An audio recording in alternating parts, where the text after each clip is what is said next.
Before we begin tonight's journey, I want to gently ask one small thing. If you truly enjoy these calm historical stories I make, it would mean a lot if you left a like, and perhaps shared where you're watching from, and what time it is for you right now. It helps others discover these peaceful journeys, and I'm always humbled to see how far they travel across the world. Thank you, only if it feels right for you. And so, we begin. Somewhere in the fog-wrapped streets of Victorian England, in the grand halls of Blenheim Palace and the quieter corners of nursery rooms, a child was born who would become one of the 20th century's most recognized voices.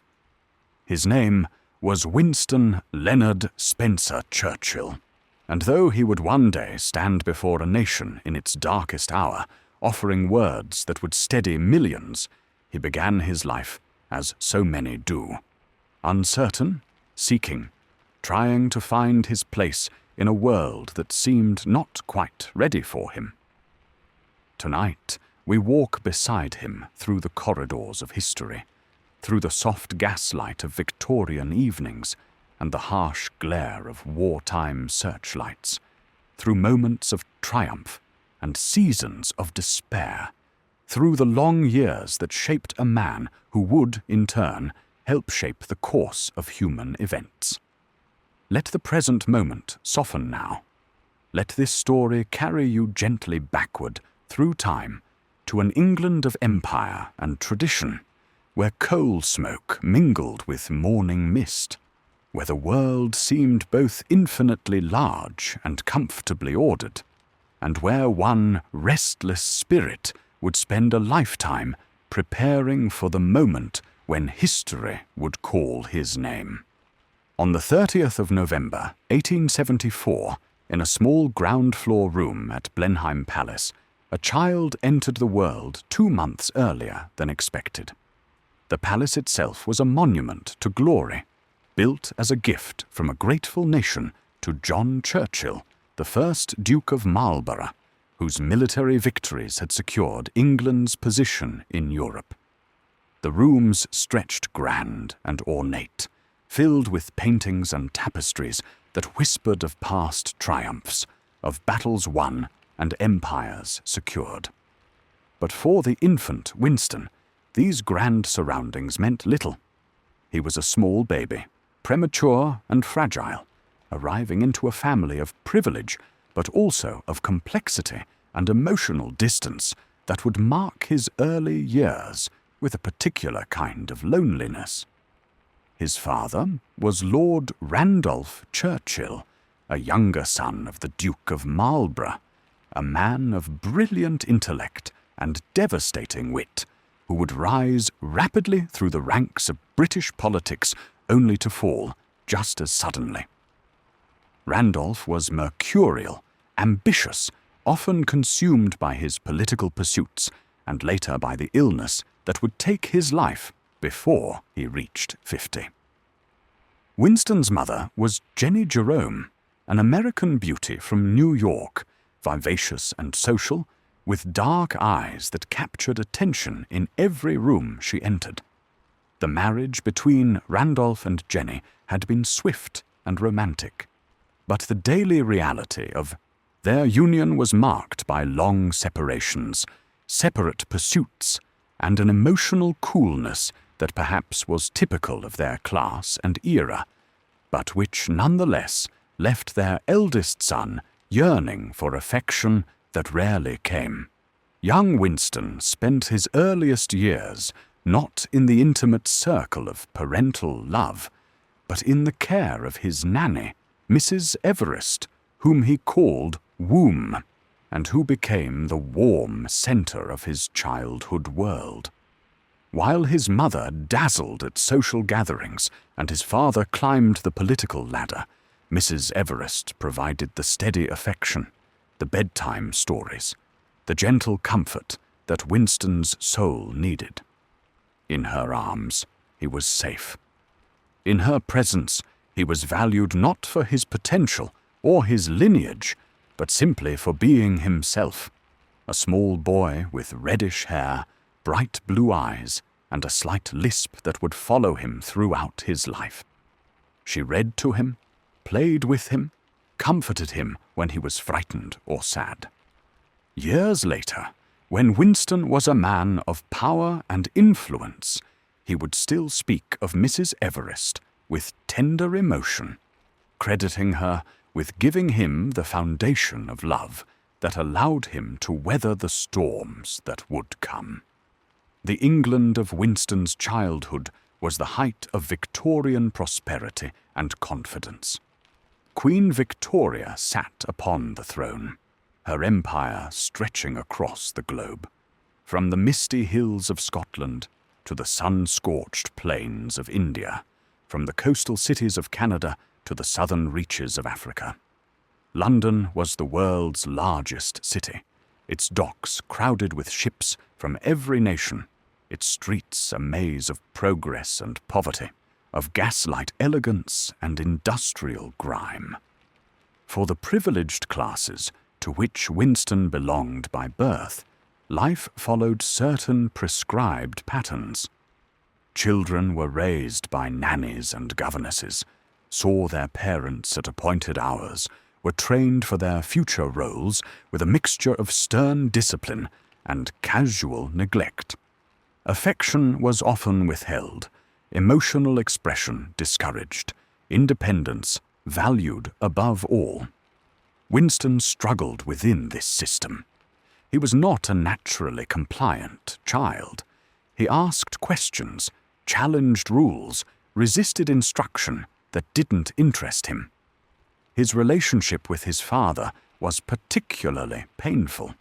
Lord Randolph was distant and critical, seeming to view his son as a disappointment, as someone who lacked the brilliance and promise that the Churchill name demanded.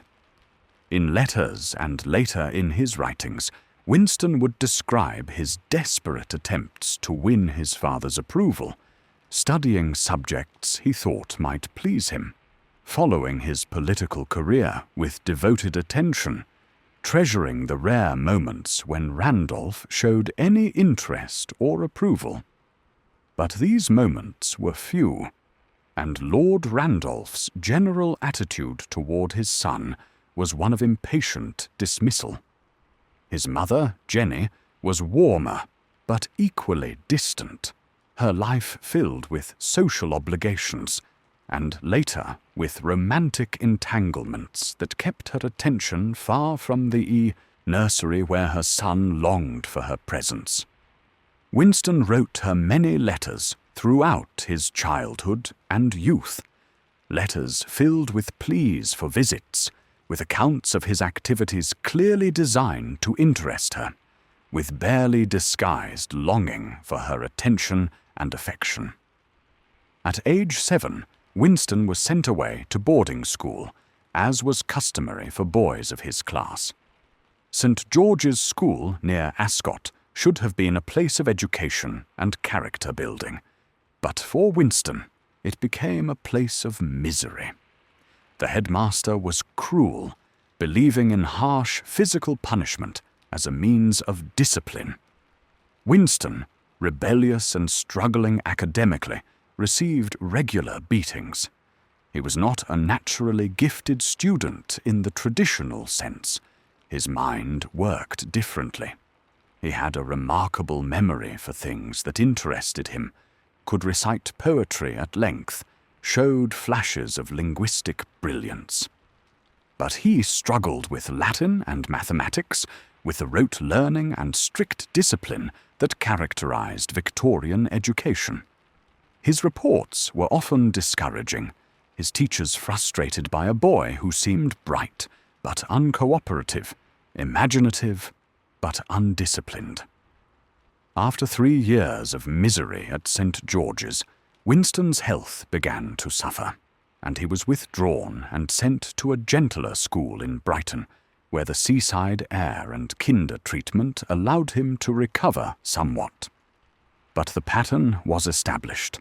Winston would spend his youth moving between institutions, never quite fitting in, always feeling somewhat out of place, yearning for a home and affection that remained just out of reach.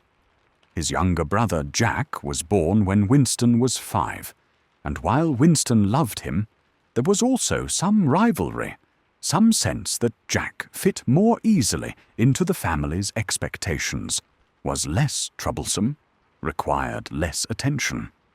Winston was the difficult one, the one who caused problems, the one who seemed destined for disappointment.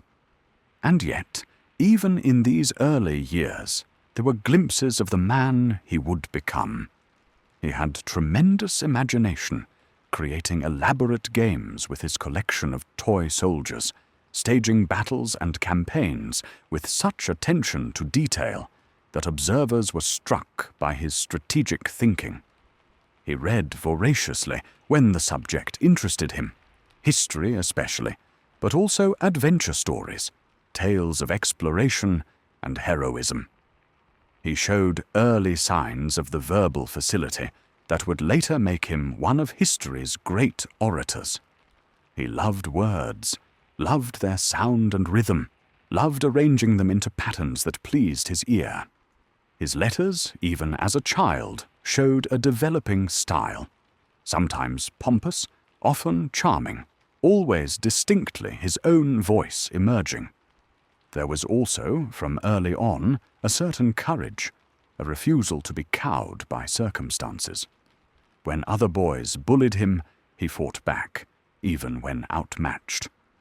When authority figures tried to break his spirit through punishment, something in him remained unbroken, resistant, determined not to be defeated. The rooms at Blenheim Palace, where he had been born, became for Winston a symbol of both heritage and distance. The palace represented the glory of his ancestor, the great Marlborough, whose military genius Winston studied and admired. But it also represented a world of privilege that came with expectations he struggled to meet, a family legacy that felt more like a burden than a gift. At night, in his bed at whatever school he currently attended, Winston would sometimes think of Mrs. Everest, of the warm safety of her presence.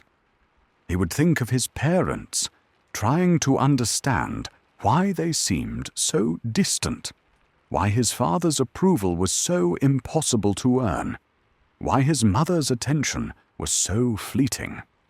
And he would construct in his imagination futures where he would distinguish himself, where he would prove his worth, where he would finally earn the recognition and love that his soul craved. The Victorian England of his childhood was a world of contrasts, grand wealth and grinding poverty, imperial confidence and social anxiety, technological progress and hidebound tradition. Gas lamps were giving way to electric lights, but social structures remained rigid. The Industrial Revolution had transformed the nation's economy, but class divisions remained stark and seemingly immutable. Winston, living in privilege but emotionally impoverished, was beginning to understand that life was not simple, that surface appearances could mask deeper truths, that what looked solid and permanent could be fragile and fleeting. These lessons, learned young and learned painfully, would serve him well in the years to come, when he would face challenges that would have crushed someone without his particular combination of resilience and imagination.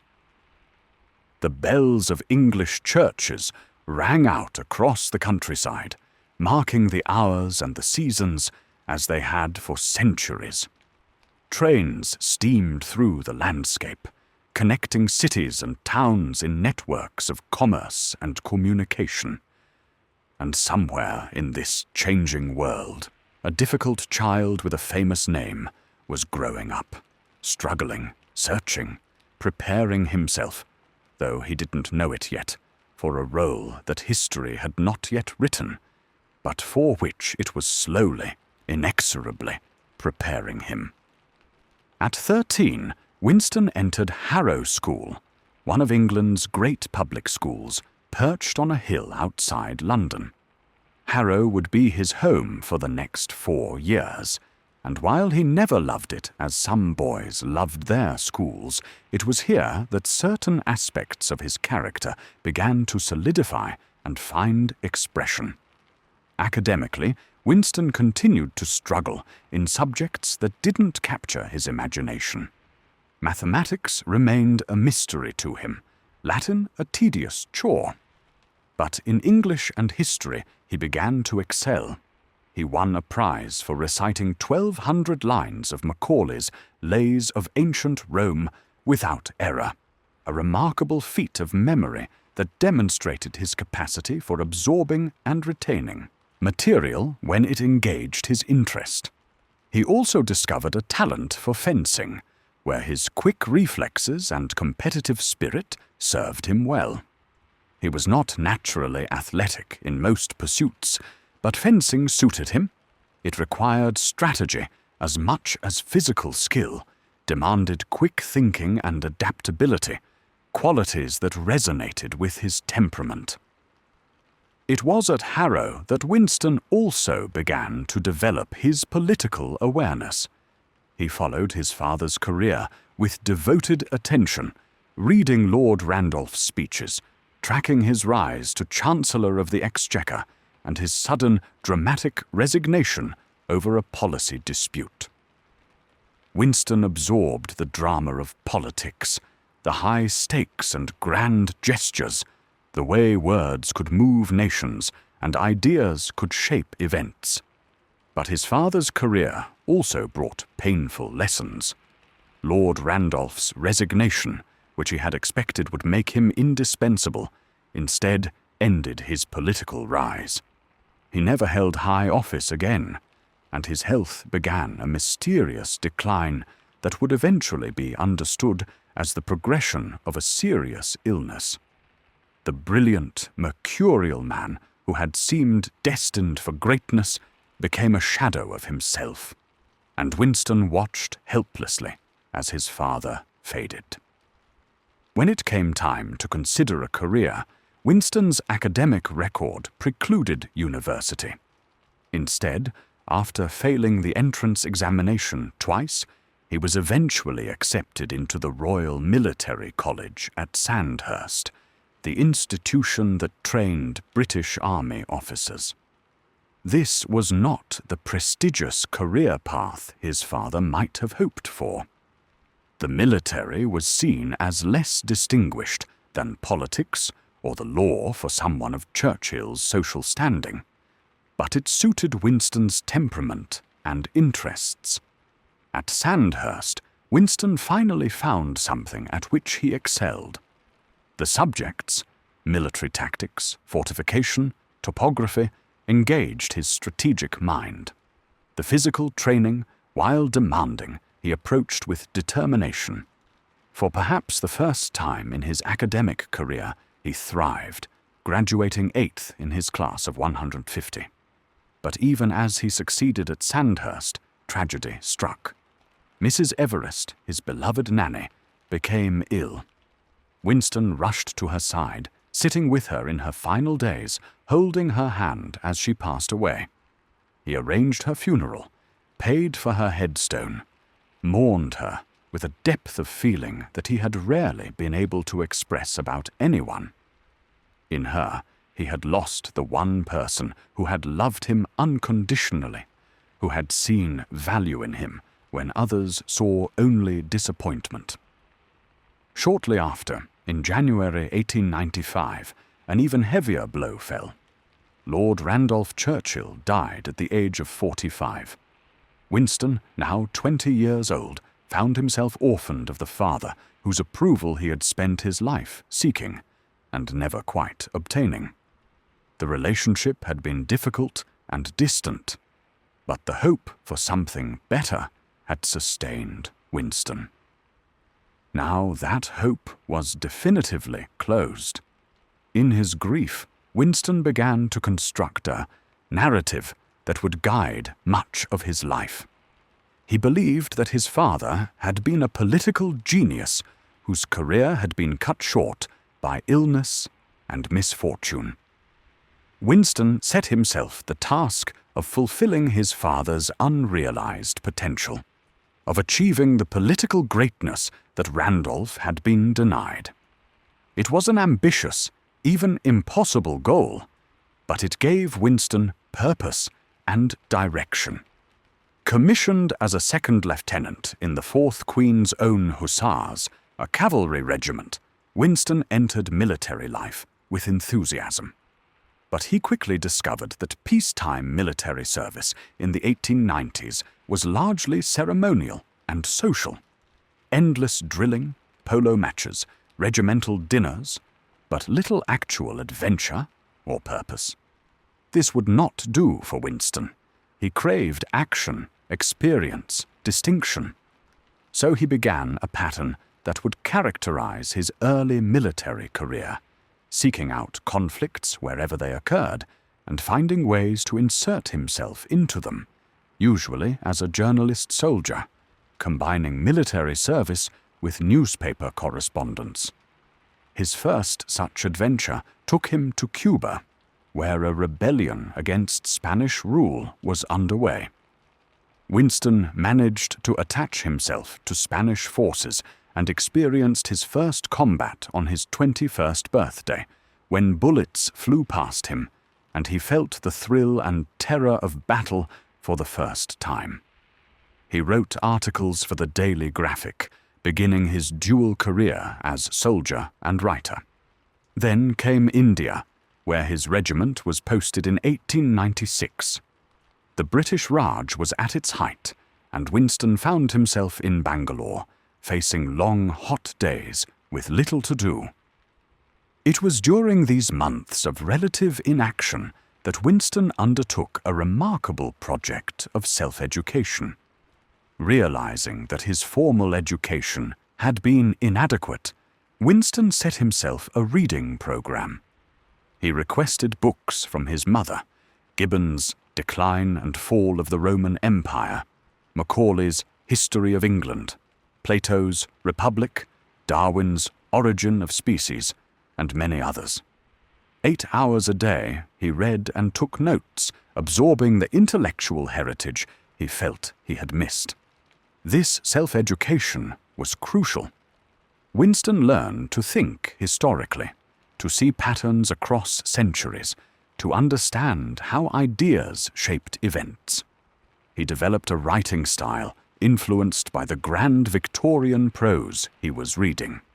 He began to formulate his own political philosophy, drawing on the liberal and conservative traditions he encountered in his reading.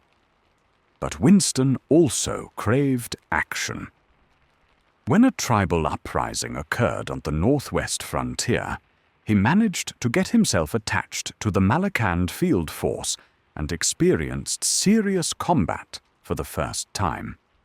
He showed considerable physical courage under fire, participating in cavalry charges that were already becoming anachronistic in an age of modern weaponry. He also wrote articles and eventually a book about the campaign, The Story of the Malakand Field Force, which sold well and brought him to wider public attention. Winston had discovered a formula: seek out military adventures, participate in them courageously, write about them compellingly, and build a reputation that could launch a political career. His next adventure took him to Sudan, where British and Egyptian forces under General Kitchener were conducting a campaign against Mahdist forces.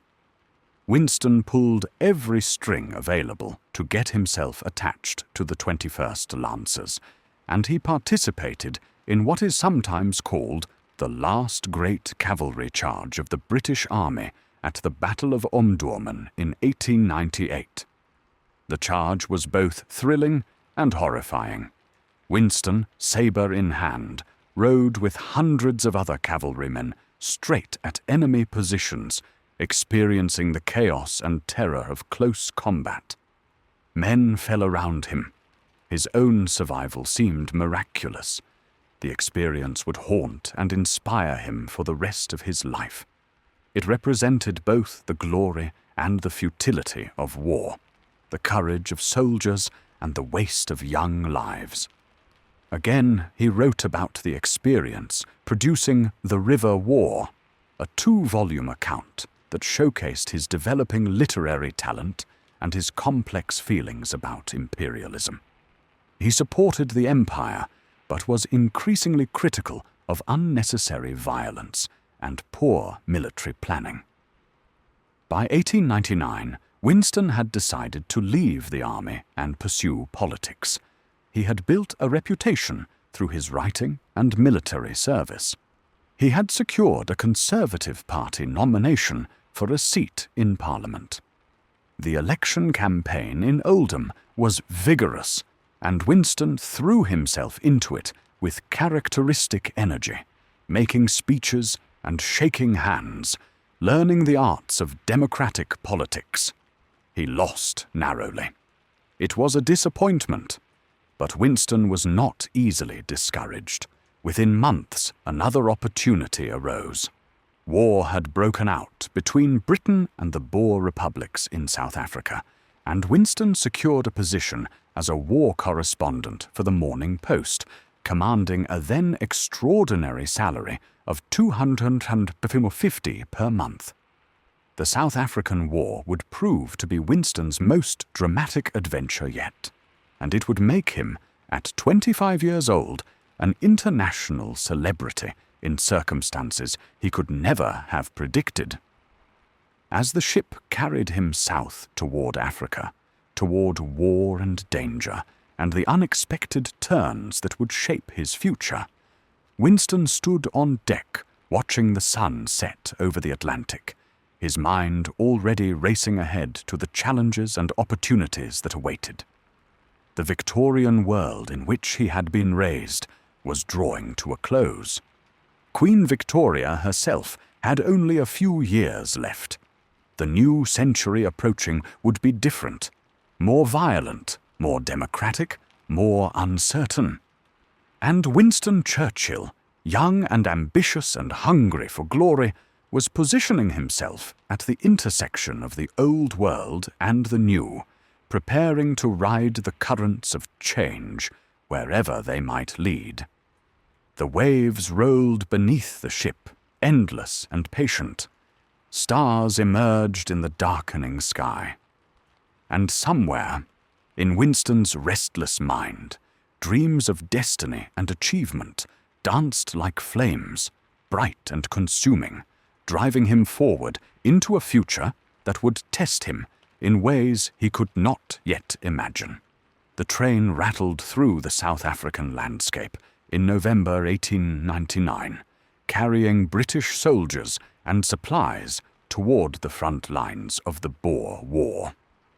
Winston Churchill, though technically a civilian correspondent, had eagerly joined an armored train reconnaissance mission, unable to resist being close to the action. The landscape around them was beautiful and harsh, vast stretches of veldt dotted with acacia trees, rocky outcroppings, and distant mountains. But beauty offered no protection. The Boers, skilled guerrilla fighters defending their independence, had learned to use the terrain to devastating advantage. Without warning, the train struck rocks that had been placed on the tracks. The locomotive and several cars derailed in a grinding crash of metal and screams. Immediately, rifle fire erupted from the surrounding hills. The British soldiers were trapped, exposed, taking casualties. In this moment of chaos and danger, Winston revealed something essential about his character. Instead of seeking cover, he took charge, directing efforts to clear the track and free the engine. For an hour, under constant fire, he worked to organize the soldiers, moving between the wrecked cars, showing no apparent fear even as bullets struck all around him. His courage was remarkable, but it would not save him. As he moved away from the now freed engine, trying to help wounded soldiers, he suddenly found himself facing a Boer horseman with a rifle pointed directly at him. Winston reached for his pistol, only to realize he had left it on the engine during the rescue efforts. He had no choice but to surrender. Thus began what Winston would later call the most nerve-wracking experience of his young life. He was taken prisoner and transported to Pretoria, the Boer capital, where he was confined in the state's model school, a building converted into a prisoner of war camp. For Winston, captivity was unbearable. His nature rebelled against confinement and inaction. While other prisoners settled into resigned acceptance of their situation, Winston immediately began plotting escape. He studied the guards' routines, examined the fences and walls, discussed possibilities with fellow prisoners.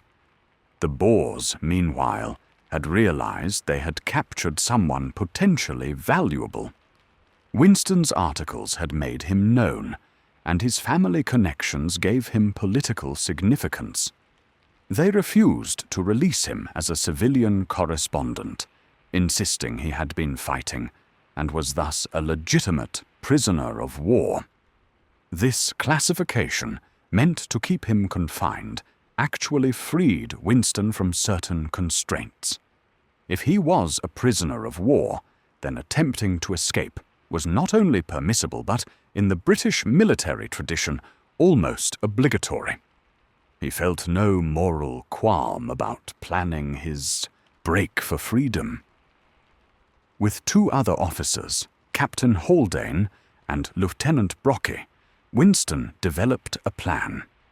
They would climb over the fence at a point not immediately visible from the guard posts during the brief moments when the sentry's patrol took him out of sight.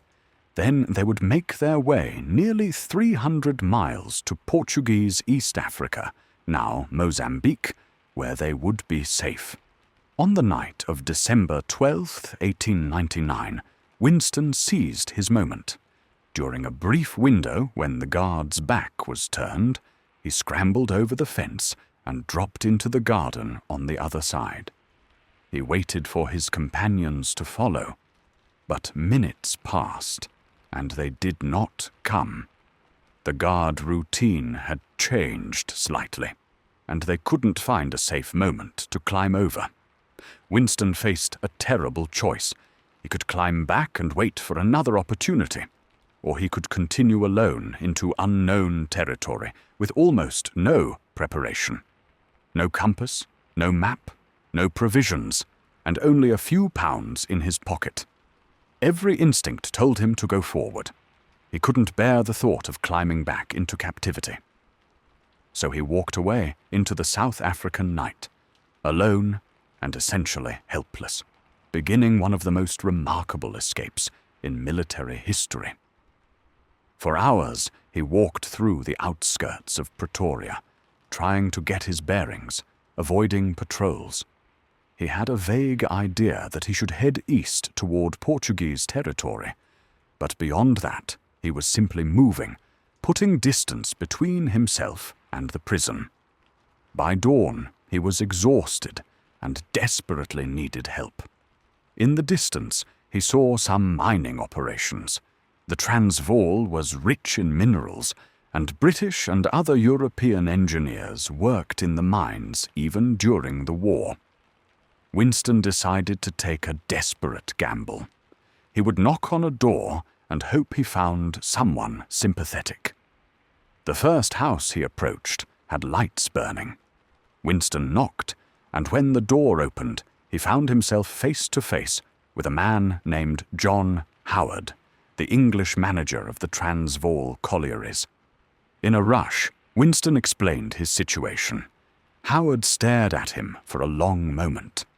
Then, understanding the enormous risk he was taking, harboring an escaped British prisoner was punishable by death, He pulled Winston inside and hid him. It was an act of extraordinary courage, and Winston never forgot it. For several days, Winston hid in a mine shaft, while Howard and a few trusted associates arranged his escape. They hid him among bales of wool on a freight train heading toward the border. For 3 days, Winston crouched in the cramped, dark space, with almost no food or water as the train crawled across the veldt. Finally, after what seemed an eternity, the train crossed into Portuguese territory. Winston emerged from his hiding place, filthy and exhausted, but free. He made his way to Lourenço Marques, now Maputo, and from there caught a ship back to Durban in British-held Natal. His escape had become international news. The Boers had offered a reward for his capture, 25 thons, a considerable sum. British newspapers had followed the story breathlessly. When Winston's ship arrived in Durban on December 23, 1899, he was greeted as a hero. Crowds cheered, bands played. He was famous. Winston had found what he had been seeking his entire young life: recognition, acclaim, the sense that he mattered, that he had distinguished himself. He gave speeches to enthusiastic crowds, basked in the attention, and immediately set about leveraging his celebrity. He secured a commission as a lieutenant in the South African Light Horse while maintaining his correspondent position, a unique arrangement that allowed him to continue both fighting and writing. He participated in several more actions, including the relief of Ladysmith and the capture of Pretoria, even being present when the prison where he had been held was liberated. But his mind was already turning toward his next goal. He would return to England, would run for Parliament again, and this time, with his enhanced reputation, he would win. The adventure in South Africa had served its purpose. It had made Winston Churchill a name that people knew, a young man who had shown courage and resourcefulness, someone who seemed destined for greater things. As 1900 progressed and the war continued its bloody course, Winston made his preparations to return home. He had been away for months, had experienced combat and capture, had made a dramatic escape, had seen death and suffering, had tested himself, and found he possessed the courage and determination he had always hoped he had. The voyage back to England gave him time to reflect. He was 25 years old, had packed more adventure into his youth than most people experienced in a lifetime, had written several books, had made a name for himself. But he also understood that this was only the beginning. The military adventures were preparation for the real work, politics, where ideas shaped nations and decisions affected millions. England, when he returned in July 1900, was celebrating victories in South Africa and preparing for a general election. Winston, invited to speak across the country about his experiences, drew enormous crowds. His lectures were part adventure story, part political commentary, delivered with a dramatic flair that audiences found compelling.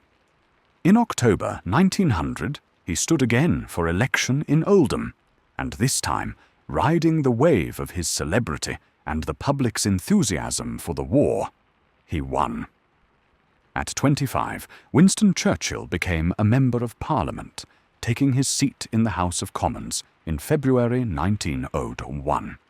He entered Parliament in the same month that Queen Victoria died, ending an era that had defined British life for more than 6 decades. The old Queen was gone, and a new century was beginning. A century that would be marked by wars more terrible than anyone could imagine, by changes more profound than the Victorians could have conceived. And Winston Churchill, the difficult child who had struggled for his parents' affection, the mediocre student who had barely scraped through school, the young officer who had sought out danger and written about it eloquently, now sat in the greatest deliberative assembly in the world, ready to begin the political career he had always envisioned. The soft leather benches of the House of Commons, worn smooth by generations of parliamentarians, received him into their company. The chamber, with its Gothic architecture and air of ancient tradition, became his new theatre, his new battlefield. And here, with words instead of swords, Winston would fight the battles that truly mattered, would begin the long journey toward the moment when history would need him most. But that moment was still far in the future. For now, he was simply a young MP, ambitious and energetic, ready to make his mark on a world that was changing faster than anyone realized, preparing for challenges that no one yet foresaw. Winston's early years in Parliament were marked by characteristic independence and controversy. He had entered as a Conservative, following his father's political affiliation, but he quickly developed serious disagreements with the party's direction, particularly on the question of free trade versus protectionism. His maiden speech in the House of Commons demonstrated both his gifts and his challenges as a speaker. He had memorized the entire speech, as was his practice. Winston never spoke extemporaneously, always preparing meticulously. The content was thoughtful and well argued. But his delivery was somewhat stiff, and when he lost his place briefly, panic flickered across his face before he recovered. Public speaking would always be a challenge for Winston, though few would guess it from his later performances. He had his slight lisp, he occasionally stammered, and he felt profound anxiety before major speeches. But he conquered these obstacles through sheer determination and endless practice, transforming his natural disadvantages into a unique oratorical style that was all his own. His political positions quickly set him apart. When the Conservative Party began moving toward protectionism, placing tariffs on imported goods to protect British industry, Winston, influenced by his reading and his liberal economic principles, became a vocal opponent. Free trade, he argued, was essential for prosperity and for keeping food affordable for the working classes. This position put him increasingly at odds with his party. In 1904, in a dramatic gesture that made headlines, Winston crossed the floor of the House of Commons, literally walking from the Conservative benches to sit with the Liberals. It was seen by many as opportunism, by others as a principled stand. Winston himself believed it was necessary. He could not remain in a party whose policies he fundamentally opposed. The Liberal Party welcomed him, though with some suspicion. Was this young man a committed Liberal or simply an ambitious politician looking for advancement? Winston set about proving his loyalty, speaking vigorously for Liberal causes, attacking his former Conservative colleagues with a vehemence that many found excessive. When the Liberals won a landslide victory in 1906, Winston was rewarded with a position in the government as Under-Secretary of State for the Colonies. He was 31 years old and on his way up the political ladder. 2 years later, he entered the cabinet as President of the Board of Trade, one of the youngest cabinet ministers in British history. It was around this time that Winston married. Clementine Hosier was intelligent, beautiful, and from a respectable, if not wealthy, family. Their courtship was brief. Winston, characteristically impulsive, proposed after only a few meetings. They married in September 1908, beginning a partnership that would last for 57 years and prove to be one of the great supports of Winston's life. Clementine was not simply a decorative wife. She was politically astute, socially skilled in ways Winston was not, and possessing a moral compass that sometimes steered Winston away from his more questionable impulses. She would bear him 5 children, manage his household, tolerate his impossible working hours and demanding temperament, and provide emotional stability through all the upheavals that were to come. As a liberal minister, Winston helped champion social reforms, unemployment insurance, labor exchanges to help workers find jobs, limitations on working hours. These policies, radical for their time, laid some of the groundwork for Britain's eventual welfare state.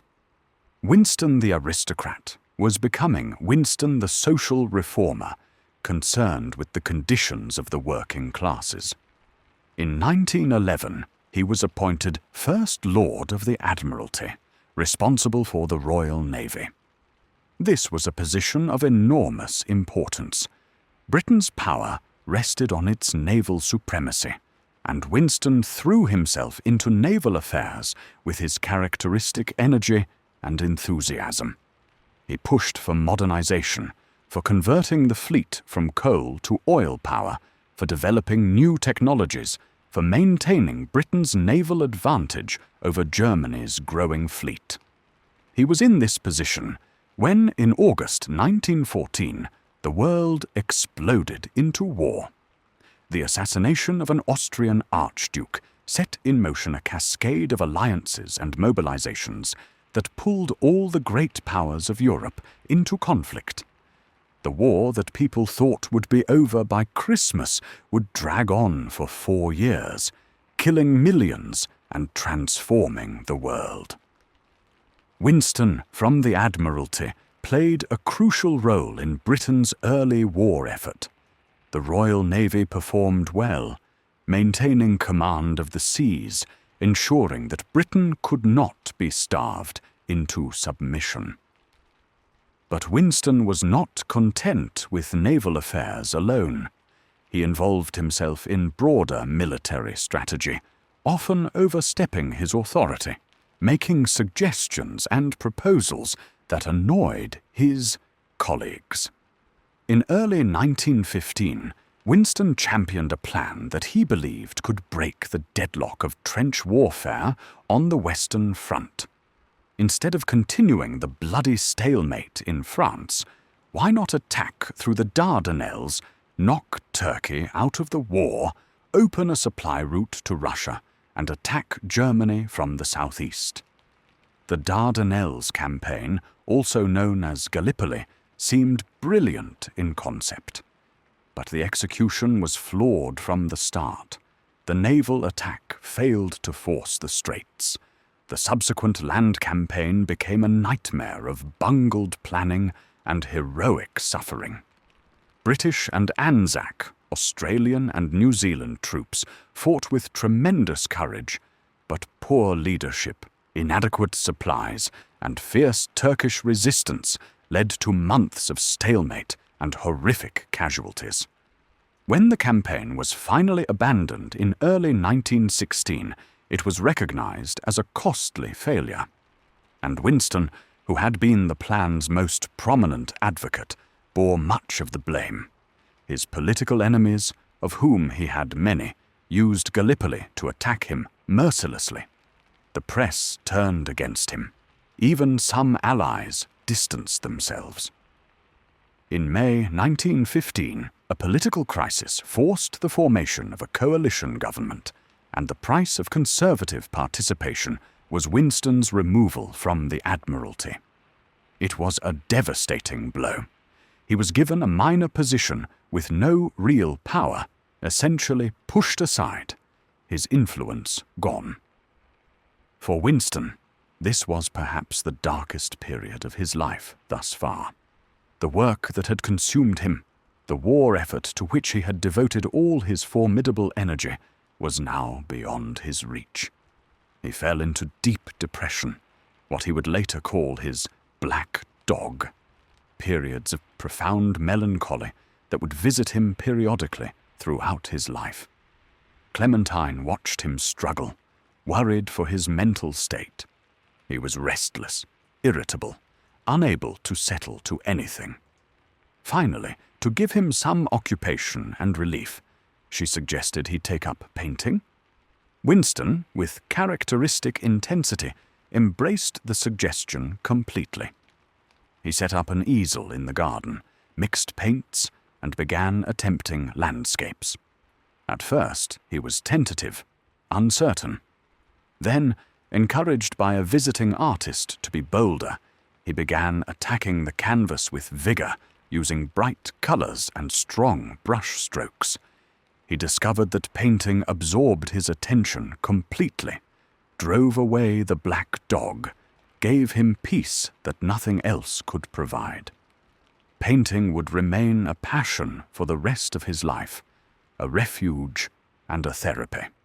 He would eventually produce hundreds of works, primarily landscapes, that while not great art, were certainly competent and sometimes quite good. More importantly, they provided the emotional release and focus that his turbulent spirit needed. But painting could not fully satisfy Winston's need for action and purpose. In November 1915, he made a dramatic decision. He would resign his nominal government position and join the army in France.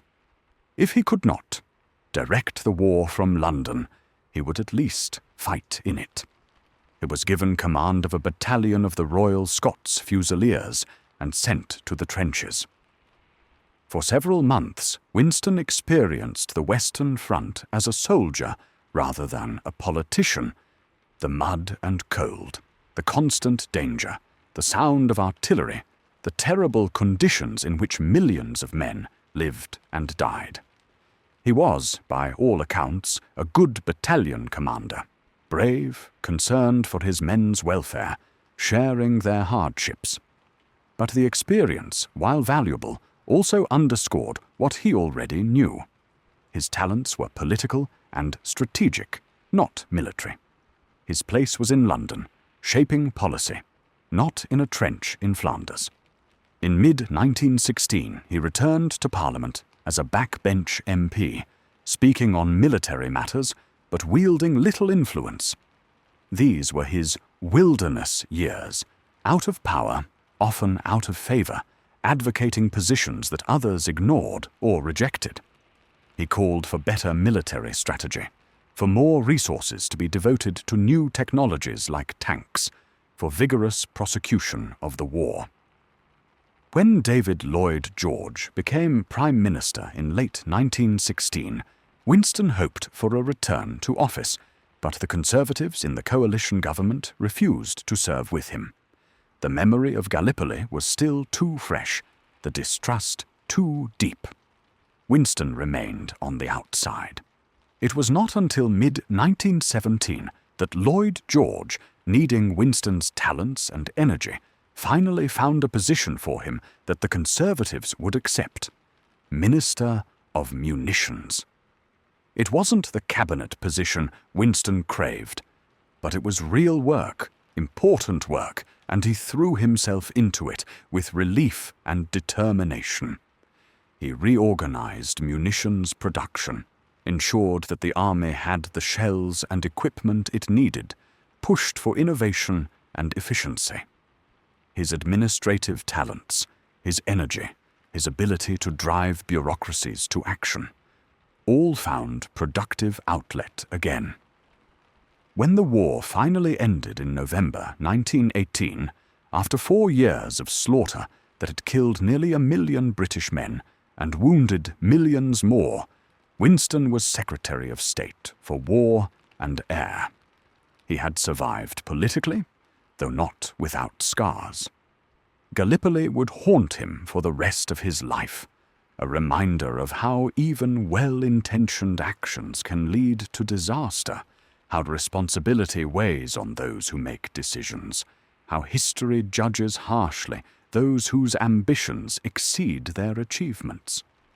The world that emerged from the war was profoundly changed. The old certainties were gone. Empires had collapsed. A generation of young men had been lost. New ideologies, communism in Russia, fascism beginning to stir in Italy, challenged the liberal democratic order. And Britain, though nominally victorious, was exhausted and diminished, its economic dominance eroded, its confidence shaken. Winston, now in his mid-40s, had experienced both triumph and disaster, had known power and powerlessness, had tasted success and endured humiliation. Lessons would serve him well, though he could not know it yet. The wilderness years had taught him patience, resilience, the ability to endure when all seemed lost. The stars still wheeled overhead in their ancient patterns, indifferent to human suffering and human striving. The Thames flowed through London as it always had, carrying the city's waste to the sea and the sea's tides back to the city. And Winston Churchill, painting in his garden or speaking in Parliament, weathering criticism and clinging to hope, continued preparing, though he didn't know it, for the moment when everything he had learned, all his mistakes and triumphs, all his experience and oratory, would be needed to face a darkness greater than anyone yet imagined.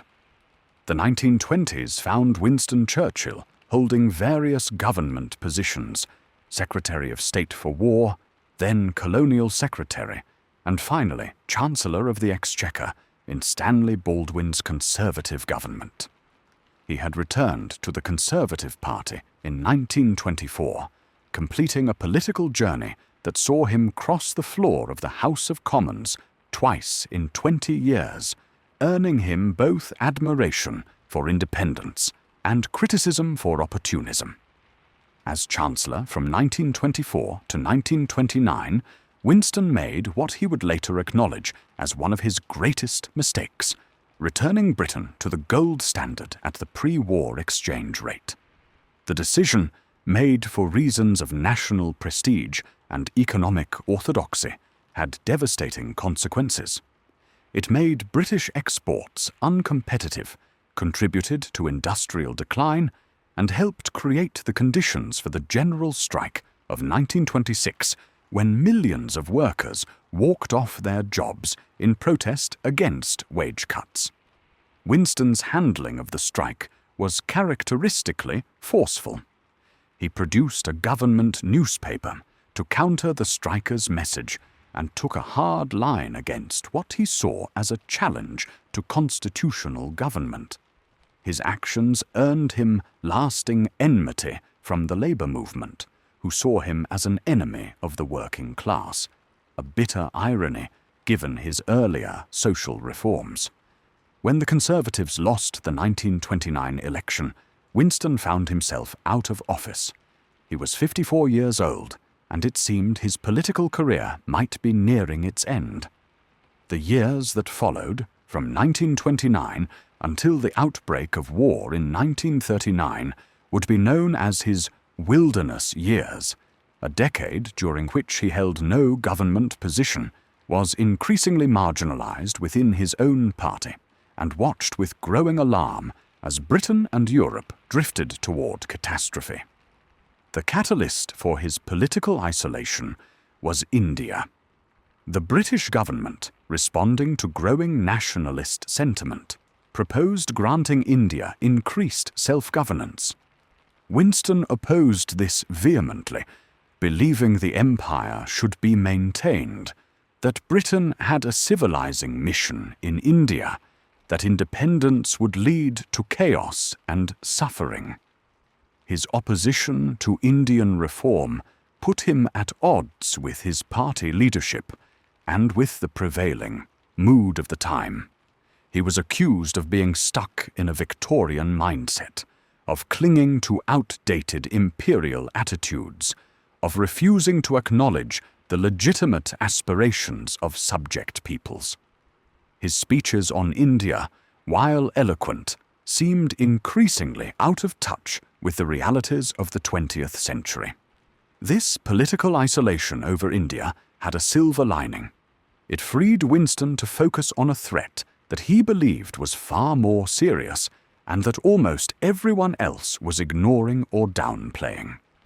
In January 1933, Adolf Hitler became Chancellor of Germany. Winston, studying the Nazi movement and reading Hitler's writings, quickly concluded that this represented a mortal danger to peace and civilization. He began speaking in Parliament and writing articles warning about German rearmament, about Nazi ideology, about Hitler's ambitions. His warnings were specific and prescient. He pointed out that Germany was rebuilding its air force in violation of the Treaty of Versailles. He warned that Hitler's stated goals included territorial expansion and the destruction of Europe's Jews. He argued that Britain needed to rearm, to strengthen its defences, to be prepared for the conflict that he believed was inevitable. But almost no one wanted to hear it. Britain was exhausted from the Great War, which had ended only 15 years earlier. The country was in economic depression, struggling with unemployment and social unrest. The memory of the trenches, the lost generation, the million dead, all of this created a powerful desire for peace at almost any price. The policy of appeasement, attempting to satisfy Hitler's demands through negotiation and concession, seemed reasonable, moral, the only alternative to another catastrophic war. Winston's warnings were dismissed as warmongering, as the paranoid fantasies of a man whose judgment had been discredited by Gallipoli, whose political career was essentially over. Younger politicians like Neville Chamberlain, who would become Prime Minister in 1937, saw themselves as realists, as practitioners of careful diplomacy. Winston, they believed, was living in the past, unable to understand that modern conflicts could be resolved through negotiation rather than force. Through the 1930s, Winston watched with increasing despair as his predictions came true, one after another. And yet, policy didn't change. Germany withdrew from the League of Nations and the Disarmament Conference. Hitler announced German rearmament openly. Germany remilitarized the Rhineland in 1936, violating the Treaty of Versailles. Each time, Britain and France protested but took no action. Winston continued speaking, writing, warning. He gathered around him a small group of officials and experts who shared his concerns, his focus or information network, who kept him supplied with intelligence about German military developments. Some of these sources came from within the British government itself, officials who were alarmed by Germany's rearmament, but found their own warnings ignored by political leaders. His speeches during this period show a man genuinely frightened by what he saw coming, desperately trying to wake his countrymen to the danger. He spoke of German aircraft production, of the growing Luftwaffe, of Britain's vulnerability to air attack. He called for expanded production of British fighters, for stronger air defences, for military preparedness. But he was speaking largely to an empty chamber. Other MPs would drift away when Winston rose to speak on German rearmament. The press often ignored his warnings or treated them as the rantings of a has-been politician trying to regain relevance. The government actively worked to rebut his claims about German air strength, though Winston's figures, as would later become clear, were far more accurate than the government's official estimates. His personal life during this period was sustained by Chartwell, the country house in Kent that he had purchased in the 1920s. Here, with Clementine and their children, Winston could retreat from political disappointments. He spent his time writing, producing articles, books, including a multi-volume biography of his ancestor Marlborough. He painted, laying bricks. He actually built walls around his property, finding in manual labor a satisfaction that politics increasingly denied him. His writing was not just a hobby, but a necessity. Winston was chronically short of money, living beyond his means, with expensive tastes and little financial sense. His writing income, substantial though it was, barely kept pace with his expenditures. He relied on advances from publishers, on article fees, on the American lecture tours he occasionally undertook. Yet despite his political isolation, despite being dismissed and ignored, Winston never stopped warning.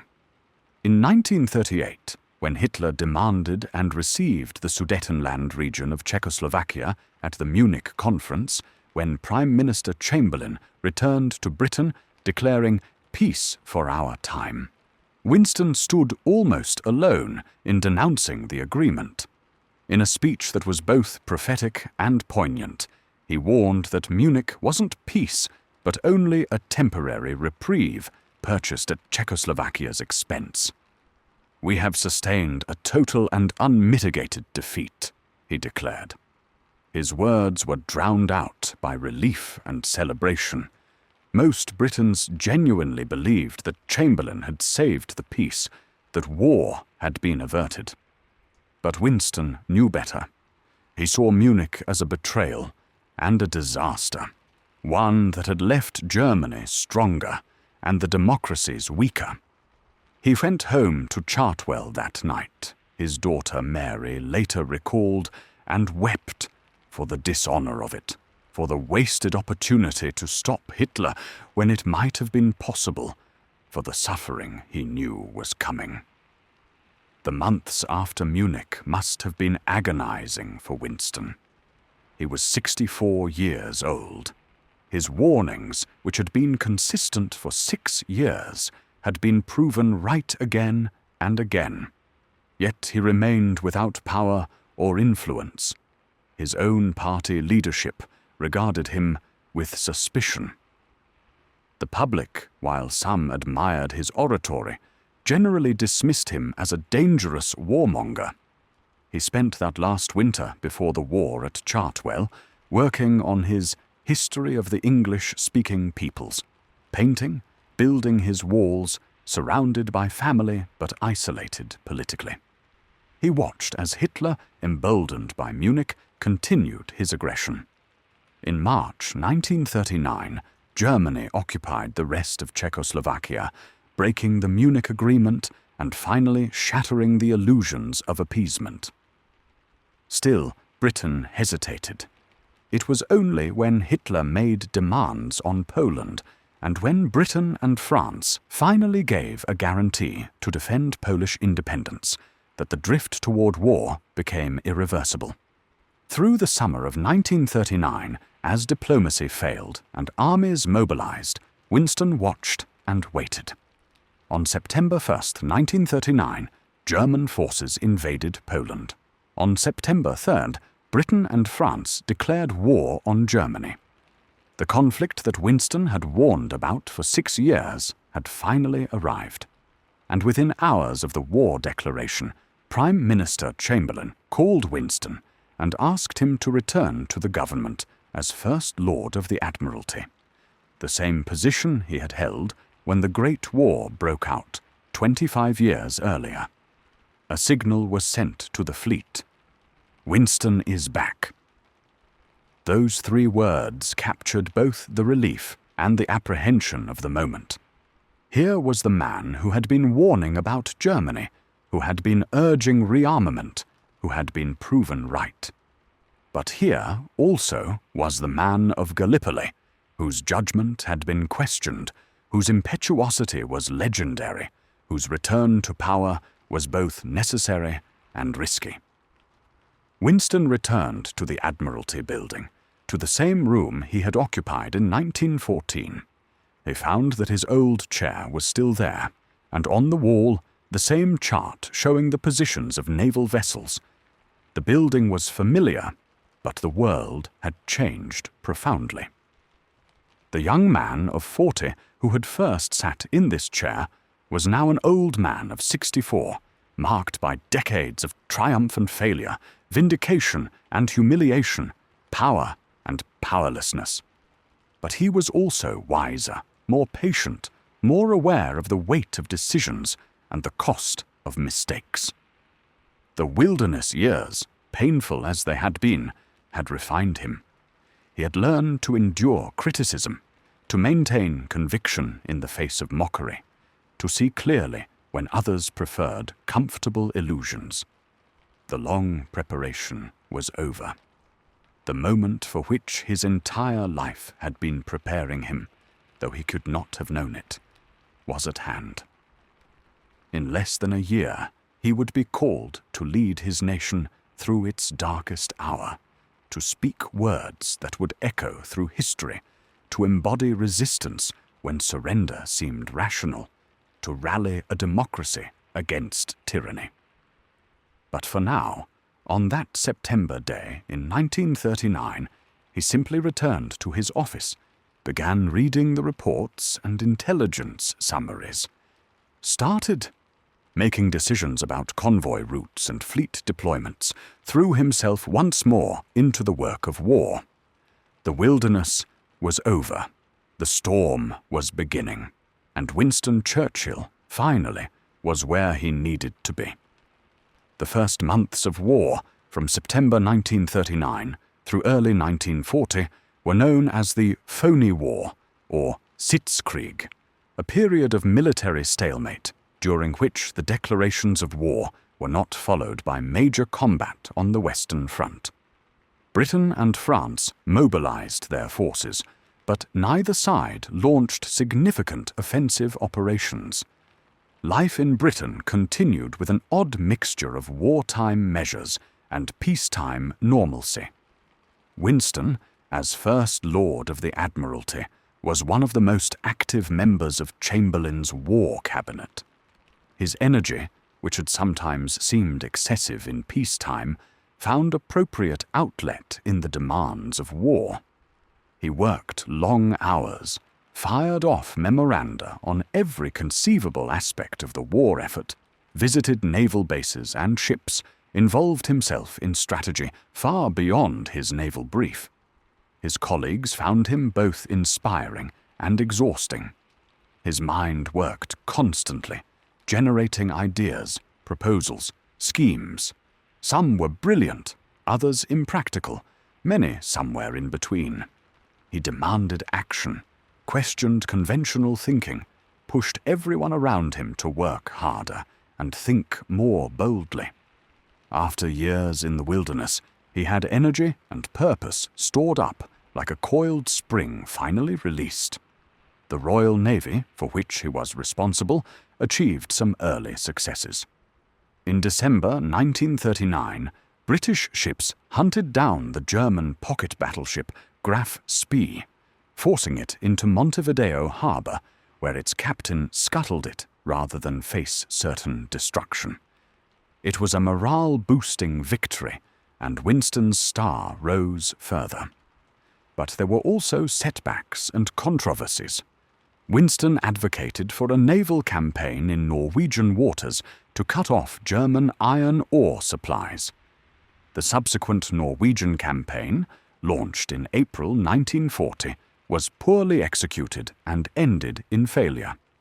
Ironically, although Winston had been one of the campaign's main advocates, it was Chamberlain and his government who bore the political cost.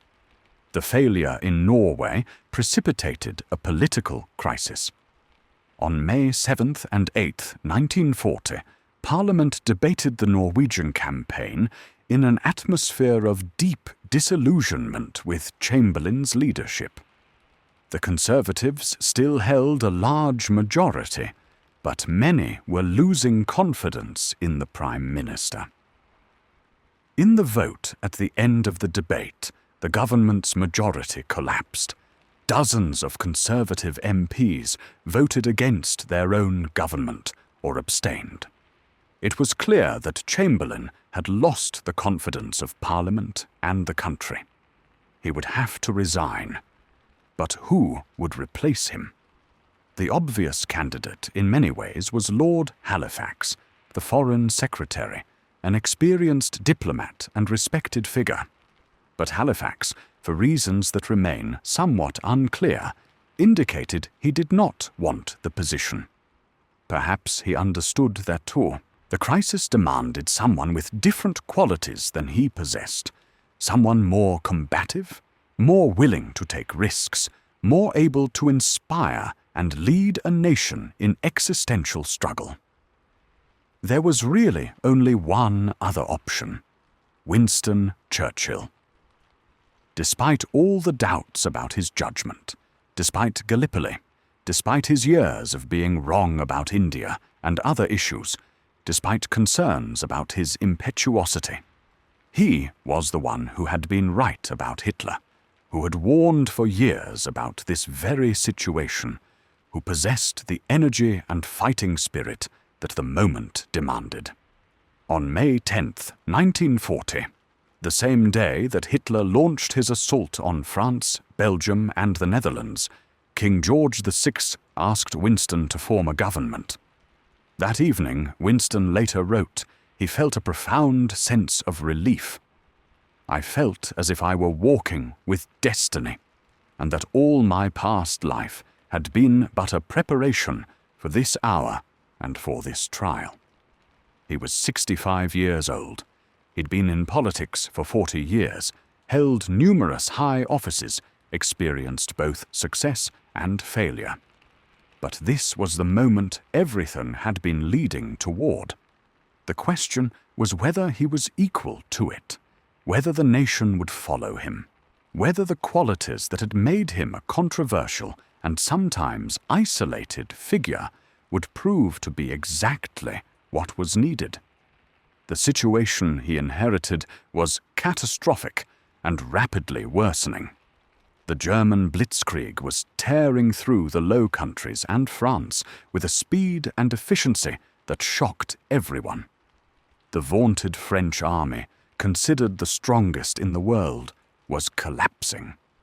British forces that had been sent to France were in danger of being cut off and destroyed. Within days of becoming Prime Minister, Winston was facing decisions about whether to continue fighting or to seek terms with Hitler. Some in his cabinet, particularly Halifax, argued that Britain should explore the possibility of negotiated peace, that with France about to fall, with Britain alone against Germany, continued resistance might be suicide. These were the darkest days Winston would ever face. The pressure to seek terms with Hitler was real and came from intelligent, patriotic people who genuinely believed that securing the best possible terms might be Britain's only rational choice. A lesser leader might have yielded to this pressure, might have convinced himself that seeking peace was the responsible course. But Winston refused. In a series of crucial cabinet meetings in late May 1940, as the situation in France deteriorated and the British Expeditionary Force retreated toward Dunkirk, Winston argued passionately that any negotiation with Hitler would lead to Britain becoming a Nazi puppet state. Better to fight and perhaps die free than to submit to tyranny. In one meeting, he made his case with characteristic eloquence. If this Long Island story of ours is to end at last, let it end only when each of us lies, choking in his own blood upon the ground, The rhetoric was dramatic, but the sentiment was genuine. Winston was prepared to fight to the end, and he was determined to take the nation with him. His arguments prevailed, though the decision was a close-run thing. Halifax, frustrated and dismayed, came close to resigning, which would have brought down Winston's government just weeks after it had formed. But Halifax stayed, and the moment passed. Britain would fight on, alone if necessary. The immediate crisis was Dunkirk. Nearly 350,000 British and French troops were trapped on the beaches, surrounded by German forces, facing annihilation. A desperate evacuation was organized, using Royal Navy destroyers, supplemented by hundreds of civilian vessels, fishing boats, pleasure craft, ferries that crossed the channel to rescue the surrounded army. The miracle of Dunkirk succeeded beyond all reasonable expectation. Over 9 days, from May 26th to June 4th, most of the British Expeditionary Force was evacuated, though all their heavy equipment had to be abandoned. It was a military disaster, transformed by courage and improvisation into a kind of victory, not of arms, but of spirit. Winston, speaking to Parliament on June 4, 1940, captured the moment in words that would become immortal. He acknowledged the loss of equipment and the strategic defeat, refused to call Dunkirk a victory. But then he declared Britain's determination to continue fighting, no matter what. "We shall fight on the beaches, we shall fight on the landing grounds, we shall fight in the fields and in the streets. We shall fight in the hills. We shall never surrender.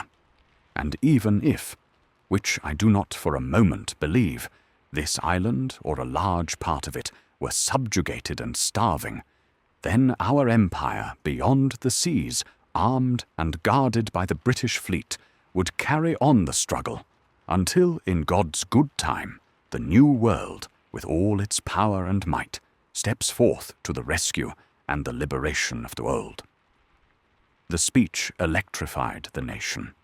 Here, finally, was a voice that matched the moment, defiant, determined, refusing to accept defeat. Where Chamberlain had been conciliatory and cautious, Winston was combative and bold. Where others counseled prudence and realism, Winston offered courage and faith. France fell in mid-June, signing an armistice with Germany that left northern France under German occupation and established a collaborationist government in Vichy. Britain now stood alone, facing a German-dominated Europe that stretched from the Arctic to the Mediterranean, from the Atlantic to Poland. The summer and fall of 1940 became Britain's crucible. The Luftwaffe, Germany's air force, launched a sustained campaign to destroy the Royal Air Force as a prelude to invasion. The Battle of Britain was fought in the skies over southern England with young pilots, the few, as Winston would call them, flying Hurricanes and Spitfires against numerically superior German forces. Through those desperate weeks, Winston's leadership was crucial, not because he directed the air battle, that was left to military professionals, but because he embodied the nation's determination to resist. He visited air bases, spoke to the pilots, gave speeches that acknowledged the peril, but insisted on ultimate victory. His bulldog tenacity, his refusal to contemplate defeat, his ability to express in stirring language what ordinary people felt but couldn't articulate. These qualities made him indispensable. In September 1940, the Luftwaffe switched from attacking RAF bases to bombing London and other cities, the Blitz. For months, German aircraft dropped bombs on British cities night after night. Thousands of civilians were killed, entire neighborhoods destroyed. Winston walked through the rubble, visited bomb shelters, met with victims, showing himself to the people, sharing their danger. He established his working routine, spending days in Downing Street or the underground cabinet war rooms, evenings often sleeping at Chequers, the Prime Minister's country residence, or at other locations. His working day often stretched to 18 hours or more, fueled by cigars, brandy, and sheer force of will. He drove his staff to exhaustion, demanded constant updates, involved himself in every aspect of the war effort. His generals sometimes found him maddening. He questioned their plans, proposed alternative strategies, refused to simply accept military advice.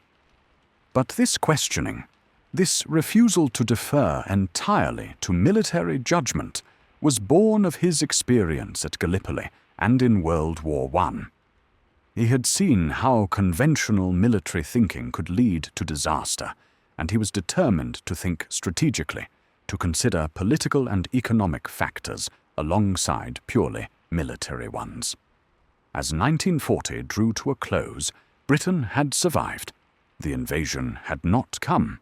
The RAF had won the Battle of Britain. The Blitz, while devastating, had not broken civilian morale. The nation had endured its darkest hour and had not broken. And at the center of this survival, giving voice to the nation's determination, stood Winston Churchill, the man who had spent a decade warning about this very threat, who had been dismissed and marginalized, who had finally been proven right in the most terrible way imaginable. But survival was not victory. Britain was still alone, still under threat, still facing a German war machine that dominated Europe. The question now wasn't just whether Britain could survive, but whether it could find a way to win, to find allies, to build strength, to eventually take the offensive against Nazi Germany. The long road ahead would test Winston and his nation in ways that made even these dark days of 1940 seem almost straightforward by comparison.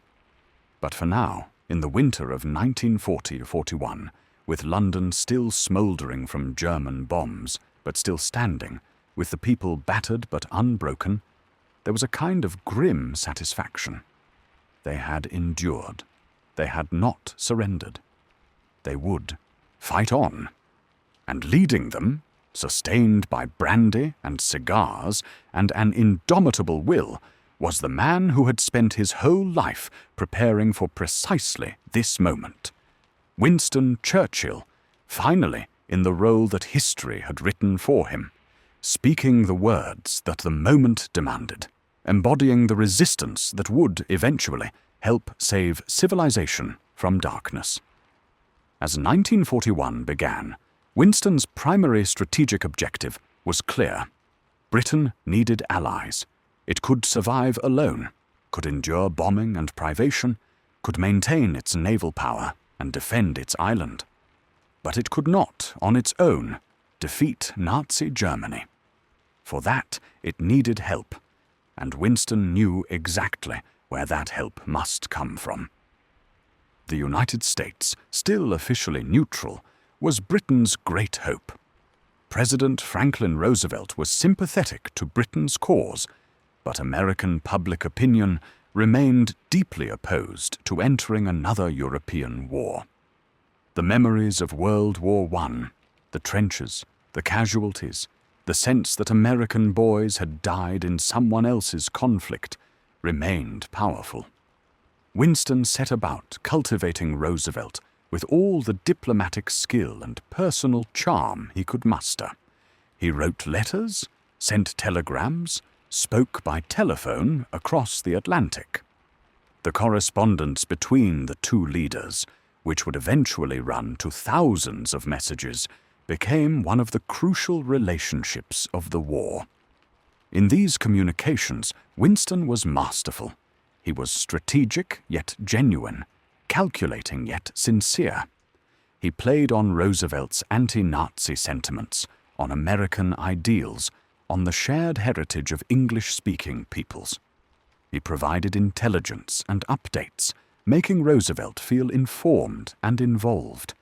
He was careful never to seem desperate or defeated, always projecting confidence in ultimate victory while making clear how vital American support was.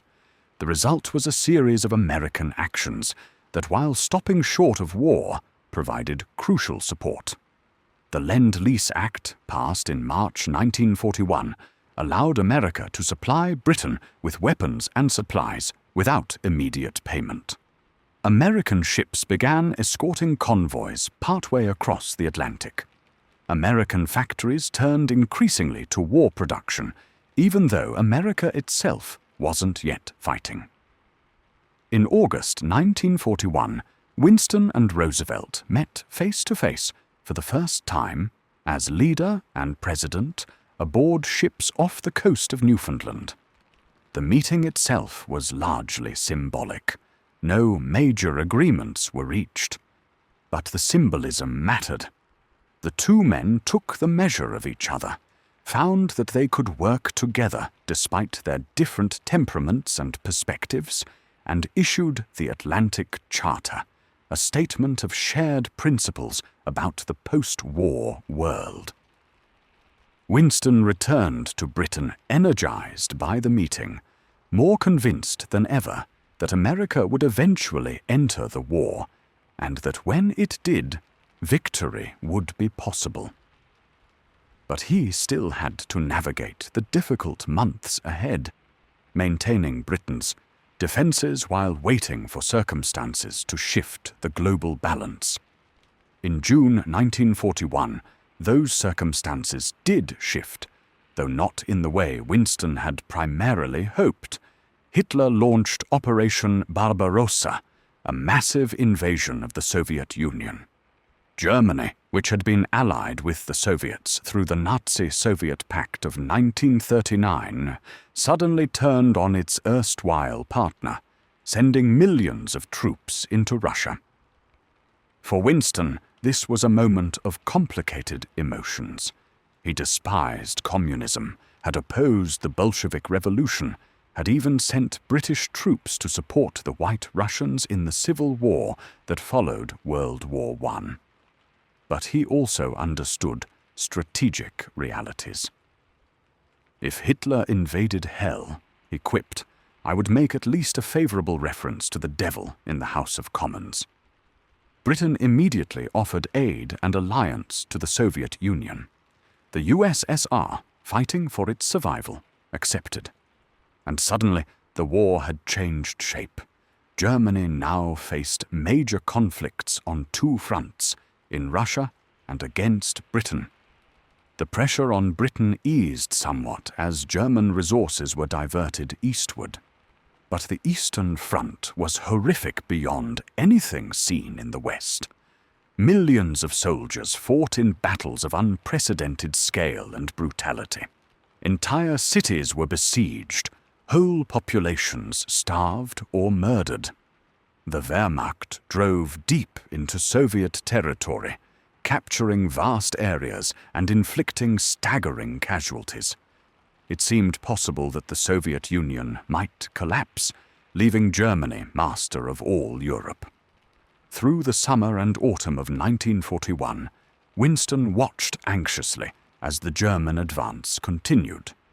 He provided what support he could to the Soviets: military supplies, intelligence, coordination. He also carefully managed the complex politics of the new alliance, balancing support for the Soviets with concern about Stalin's ambitions and the nature of the communist regime. Then, in December 1941, everything changed again. On December 7th, Japan attacked Pearl Harbor, bringing America into the war. Winston, hearing the news, felt a surge of relief and certainty. So, we had won after all, he later wrote. He knew that with America's industrial might and military potential, the Allies would eventually prevail, however long it took and whatever the cost. Within days, Germany declared war on the United States, completing the global alignment. The war was now truly worldwide, a grand alliance of Britain, the Soviet Union, and the United States facing the Axis powers of Germany, Italy, and Japan. The struggle would continue for years yet, but the ultimate outcome was no longer in doubt, at least in Winston's mind. He immediately traveled to Washington for extended meetings with Roosevelt, establishing the systems of Allied cooperation that would characterize the rest of the war. The two leaders met frequently, communicated constantly, coordinated strategy and resources. It was an extraordinary partnership between two very different men. Roosevelt, the patrician American reformer, and Winston, the British aristocrat and romantic imperialist, united by common purpose and genuine mutual respect. But the partnership was not without tensions. Britain and America often disagreed about strategy, about timing, about post-war aims. Winston wanted to strike at Germany through the Mediterranean, the soft underbelly of Europe. The Americans preferred a more direct approach, a cross-channel invasion of France. Both nations were fighting Japan in the Pacific, but with different priorities and perspectives, and underlying everything was the question of empire. America was anti-imperialist by tradition and ideology, while Winston was determined to preserve the British Empire. The years 1942 and 1943 brought both setbacks and turning points. British forces in North Africa fought a seesaw campaign against German and Italian forces, suffering defeats before finally prevailing at El Alamein in late 1942. The Soviets stopped the Germans at Stalingrad in a brutal battle that destroyed an entire German army. American forces began pushing back Japanese expansion in the Pacific. Through it all, Winston worked tirelessly, traveling constantly despite his age and the dangers. He flew to Moscow to meet Stalin, endured dangerous flights across war-torn continents, held conferences in Casablanca, Quebec, Cairo, Tehran. He was nearly 70 years old, overweight, drinking and smoking heavily, driving himself at a pace that would have exhausted men half his age. The strain showed. He suffered minor heart attacks, bouts of pneumonia, periods of depression. Clementine worried constantly about his health. His doctors urged him to slow down, to rest more, to moderate his habits. He ignored them, driven by the sense that the war required all his energy, all his focus, that rest could come later, after victory. His relationship with his generals and with Allied commanders was complex and often difficult. He questioned their plans, urged greater boldness, pushed for action when they counseled patience. He clashed with Alan Brooke, his chief of the Imperial General Staff, in heated arguments that nonetheless produced better strategies through their mutual challenging. He worked closely with Eisenhower, appointed as Supreme Commander for the eventual invasion of France, building a relationship based on mutual respect, if not always agreement. The tide of war turned gradually. By late 1943, Germany was in retreat in Russia, had lost North Africa, faced Allied forces in Italy. The bombing campaign against German cities intensified, though at terrible cost in aircrew lives. The Battle of the Atlantic slowly turned in favor of the Allies as improved tactics and technology reduced the toll taken by German U-boats. Winston began to think seriously about the post-war world. In conferences with Roosevelt and Stalin, he negotiated about spheres of influence, about the shape of post-war Europe, about the organization that would become the United Nations. He was fighting not just to win the war, but to shape the peace that would follow, to preserve Britain's position and interests in a world that would be dominated by the superpowers of America and the Soviet Union. But even as victory became increasingly certain, new worries emerged. The Soviets were proving to be difficult allies, Stalin's territorial ambitions becoming clearer. The relationship between the Big Three, Churchill, Roosevelt, and Stalin, was marked by cooperation, but also by deep suspicion and conflicting interests. Winston could see that defeating Hitler might not resolve all problems, that the post-war world might bring new challenges, new threats to peace and freedom.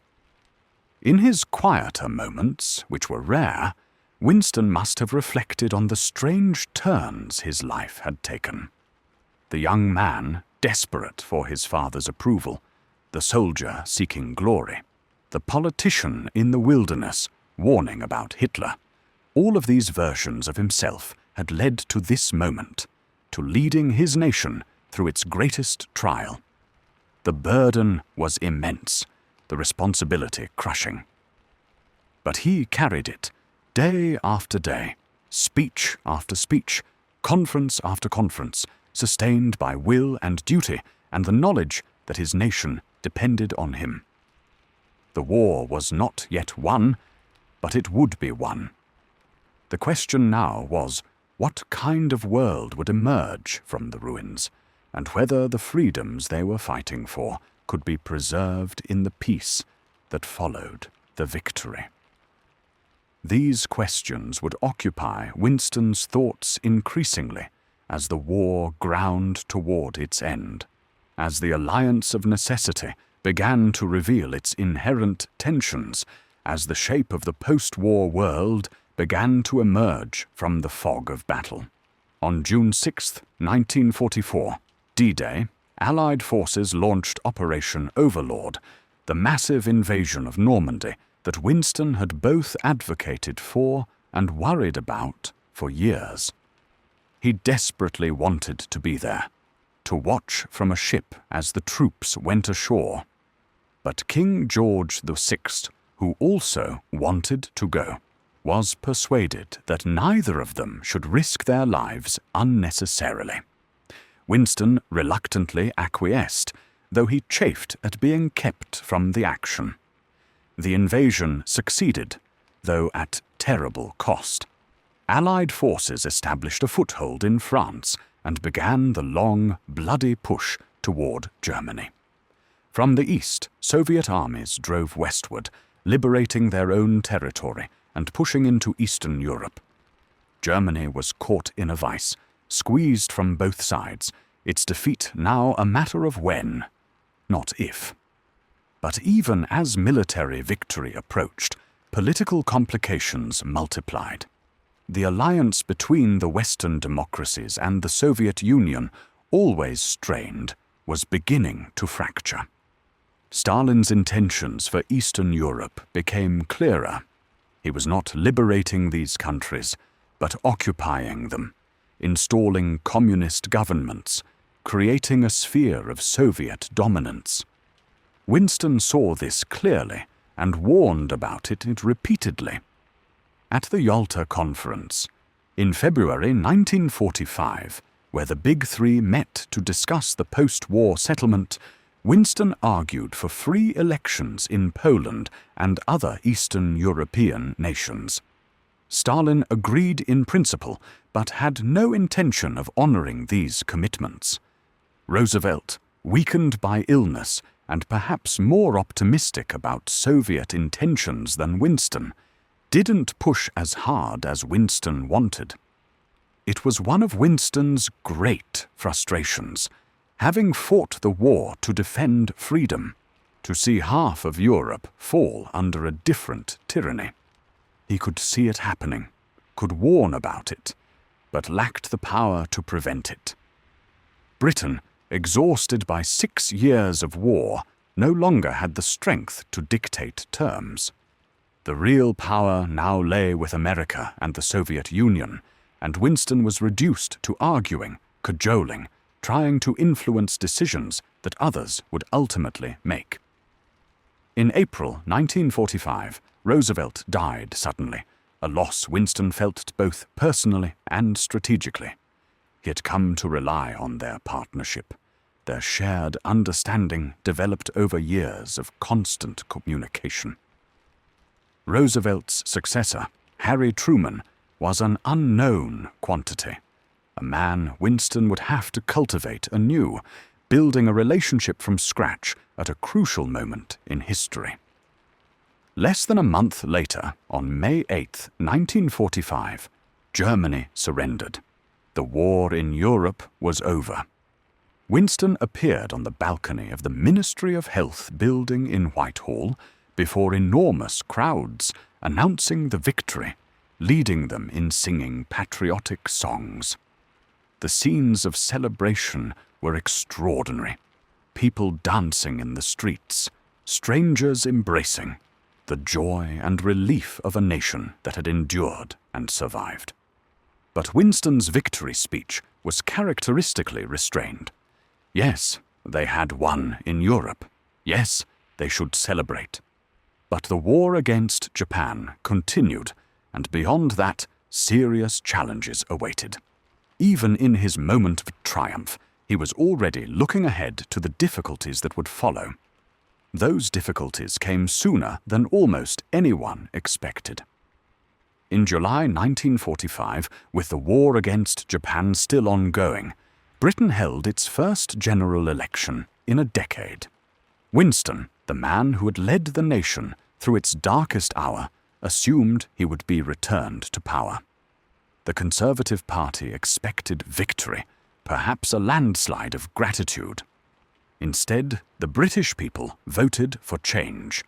They elected a Labour government in a landslide, with Clement Attlee replacing Winston as Prime Minister. The rejection was stunning. Winston, who had saved the nation, was voted out of office before the war was even completely over. The reasons were complex. The British people were grateful for Winston's wartime leadership, but wanted social reform, a welfare state, a different kind of future than the Conservative Party seemed to offer.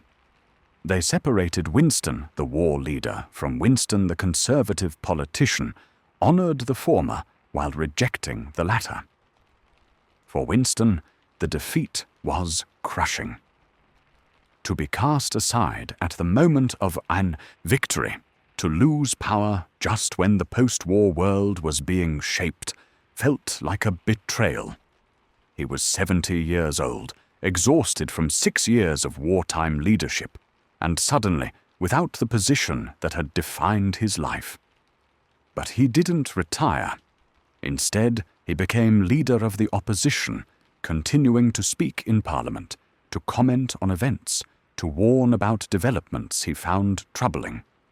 And the development that troubled him most was the Soviet Union's behavior in Eastern Europe. In March 1946, at Westminster College in Fulton, Missouri, with President Truman in attendance, Winston delivered a speech that would become one of his most famous and consequential. He spoke about an iron curtain descending across Europe, dividing the free West from the communist East. He warned about Soviet expansionism, about the threat to freedom and democracy, about the need for Western unity and strength in the face of this new challenge. From Stettin in the Baltic to Trieste in the Adriatic, an iron curtain has descended across the continent, he declared.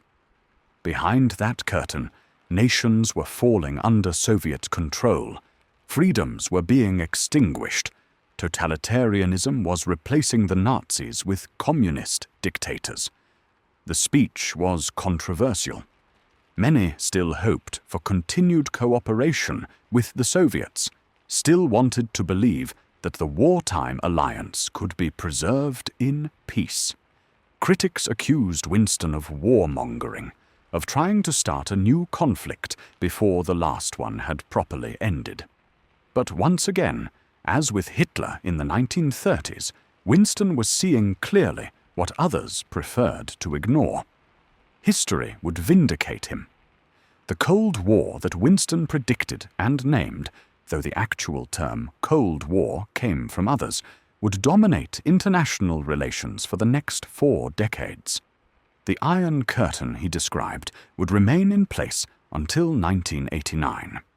The Soviet threat he warned about would shape Western policy and military strategy for generations. Through the late 1940s, Winston continued as opposition leader, speaking in Parliament, writing his memoirs of the war, a massive 6-volume work that would win him the Nobel Prize in Literature. He painted, spent time at Chartwell with Clementine, enjoyed his grandchildren, but always watched political developments with a keen eye. In 1951, the British people returned the Conservatives to power, and Winston, at age 76, became Prime Minister once more. But this second premiership was different from his wartime leadership. He was old now, increasingly deaf, sometimes confused, his energy diminished. He presided over the final dismantling of the British Empire, including the loss of India and other colonies, seeing the world he had known pass away. He worked for improved relations with the Soviet Union after Stalin's death, hoping for a thaw in the Cold War. He tried to maintain Britain's position on the world stage, even as Britain's actual power continued to decline.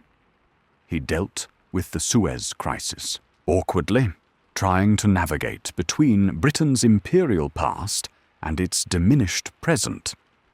In 1953, he suffered a serious stroke, which was kept secret from the public. He recovered partially, but was never quite the same. His colleagues, worried about his capacity to govern, began quietly pressuring him to resign. Winston resisted. He loved power, loved being at the center of events, couldn't quite accept that his time was past. Finally, in April 1955, at age 80, Winston resigned as Prime Minister for the last time. He remained in Parliament for another 9 years, rarely speaking, often sleeping through debates, a living monument to a receding past. His presence in the Commons was itself a symbol of continuity, of history, of the long arc of a remarkable life. His final decade was marked by increasing physical and mental decline. He had more strokes, his memory faltered, his famous eloquence deserted him. Clementine cared for him with patient devotion, managing the household, protecting him from excessive demands, maintaining his dignity as his powers faded. He spent much time at Chartwell, in the house he loved, surrounded by books and paintings and memories. He watched the world change, saw television replace radio, saw jet aircraft replace propeller planes, saw the nuclear age he had helped initiate mature into the threat of mutual assured destruction. On January 24, 1965, Winston Churchill died at his London home, exactly 70 years to the day after his father's death. He was 90 years old and had been a public figure for more than 6 decades. His death was not unexpected. He had been declining for years, but it still felt like the end of an era, the final connection to a world that seemed increasingly distant. His state funeral was an event of extraordinary grandeur, a last gift from a grateful nation. His coffin lay in state in Westminster Hall, where hundreds of thousands filed past to pay respects. The funeral service at St. Paul's Cathedral brought together leaders from around the world. His body was then transported by train to Bladden, where he was buried in a simple grave in the churchyard near Blenheim Palace, where he had been born 90 years before. The world that mourned him was vastly different from the world he had entered in 1874. The British Empire he had devoted much of his early career to defending was gone. The Europe he had fought 2 world wars to protect had been rebuilt, but divided. The age of empires had given way to the age of superpowers, and Britain, though still significant, was no longer the great power it had been in his youth. But the principles he had fought for, democracy, freedom, rule of law, had survived, and even spread. The Nazi tyranny he had opposed so absolutely had been crushed. The Soviet communism he had warned about would, a generation after his death, collapse under the weight of its own contradictions. And the words he had spoken in Britain's darkest hour, promising to fight, on the beaches, declaring that this was their finest hour, rallying a nation that stood alone against tyranny. Those words had passed into immortality, reminding generation after generation that courage and resolve can overcome even the darkest threats. To truly understand Winston Churchill, we must look beyond the public triumphs and examine the inner man, the complex, often contradictory figure whose personal qualities both enabled his greatness and created his challenges. He was not a simple hero of uncomplicated virtue, but a human being of profound depth, marked by both remarkable strengths and significant flaws. The depression that Winston called his black dog was perhaps his most intimate struggle. From his youth, he experienced periods of profound melancholy, times when the world seemed dark and meaningless, when his naturally energetic spirit was crushed under a weight of despair that he could neither explain nor easily escape. These episodes could last days or weeks. During them, Winston would withdraw, unable to work, barely able to function. He developed strategies for managing the black dog, staying busy, painting, writing, surrounding himself with people and activity. But the depression never fully left him. It was a shadow that followed him through life, making his achievements all the more remarkable, given the internal struggle that often accompanied them. His relationship with alcohol was complicated. Winston drank brandy, whiskey, champagne throughout the day and evening. By objective measures, his consumption would be considered excessive. Yet he was rarely, if ever, drunk in the sense of being incapacitated or out of control. He seemed to have a remarkable tolerance, maintaining his mental clarity and judgment despite his intake. Whether this was truly harmless or whether he was functioning in a state of mild constant intoxication is debated.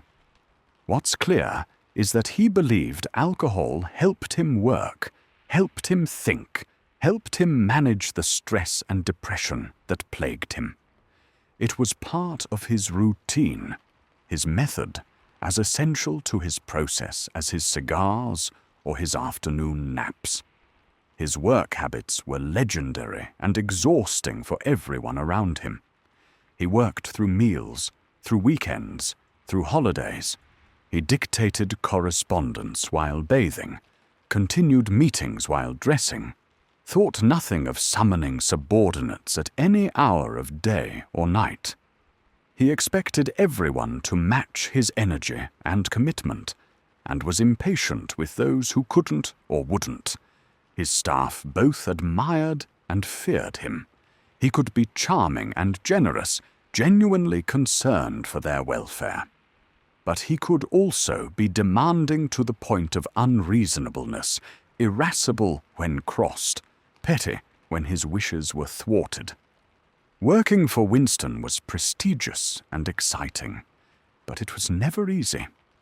His relationship with Clementine was central to his life and sanity.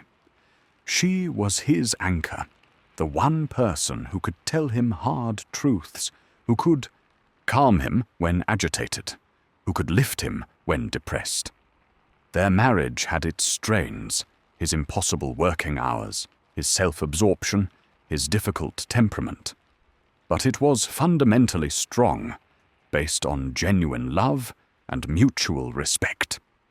Clementine managed not just the household, but Winston himself. She handled his finances. He was notoriously bad with money, dealt with the practical details he ignored, maintained family relationships, and provided the emotional support he needed. Without her, it's difficult to imagine Winston functioning as effectively as he did. His relationships with his children were more complicated. He loved them, but was often absent, consumed by work and politics. He could be warm and playful, but also distant and critical. Some of his children struggled with the burden of being Churchill's offspring, with the expectations and the overshadowing presence of their famous father. His son Randolph, named for Winston's father, perhaps suffered most. He wanted desperately to match his father's achievements, but never could.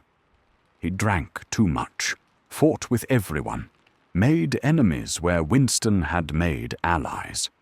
The relationship between Winston and Randolph was marked by mutual love and mutual disappointment, each wanting something from the other that neither could quite provide. Winston's attitude toward empire and race was very much of his time, which is to say, by modern standards, often troubling. He believed sincerely in the British Empire as a civilizing force, in the superiority of British institutions and culture. His opposition to Indian independence was not merely political calculation, but genuine belief that India was not ready for self-governance, that British rule was beneficial. These views, common among his class and generation, look very different through modern eyes. They represent the limitations of his vision, the ways in which even great men are constrained by the assumptions of their era. Winston could see the threat of Nazism with remarkable clarity, but couldn't see that the empire he defended was built on and maintained by its own forms of oppression and exploitation. His courage, both physical and moral, was undeniable. He had repeatedly risked his life in combat, had shown bravery under fire that won the respect of professional soldiers. But his moral courage was perhaps even more important, the willingness to stand alone, to maintain convictions against overwhelming opposition, to persist when easier paths were available. This courage came at a cost. His stubbornness could become obstinacy. His confidence could become arrogance. His willingness to stand alone could become an inability to compromise. The same qualities that made him invaluable in 1940 made him difficult and sometimes counterproductive in other circumstances. His relationship with history and with his own place in it was complex. He was profoundly aware of history, had studied it extensively, understood himself as part of a long story. He consciously shaped his actions with an eye toward how they would be remembered. He wrote his own history, literally, in his multi-volume accounts of both world wars, ensuring that his version of events would be part of the historical record. This historical consciousness could be seen as vanity, and there was surely an element of that. But it was also strategic and even responsible. Winston understood that wars are won not just on battlefields, but in hearts and minds, that how events are remembered shapes future actions. By crafting the narrative, he was continuing the fight in another arena. His oratory, which became perhaps his greatest weapon, was the result not of natural gift, but of enormous effort.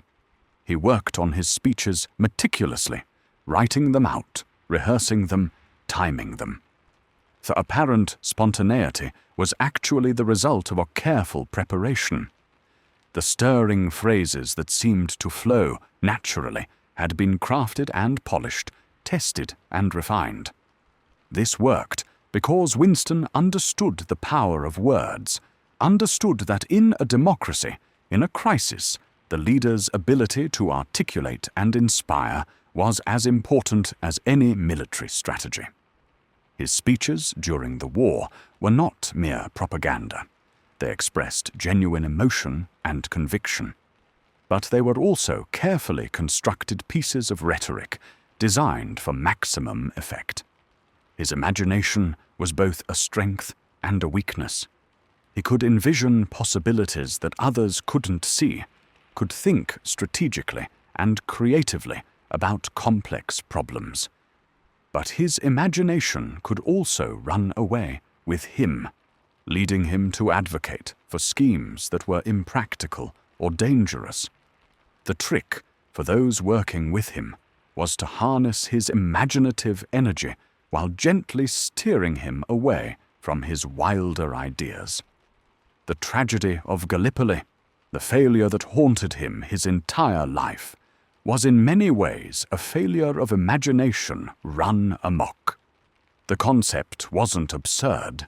Attacking through the Dardanelles had strategic merit. But Winston pushed for it too strongly, allowed his enthusiasm to overcome prudent caution, and when it went wrong, he bore responsibility for the disaster. That he learned from this failure, that he became more cautious about military operations, more willing to listen to expert advice even while questioning it.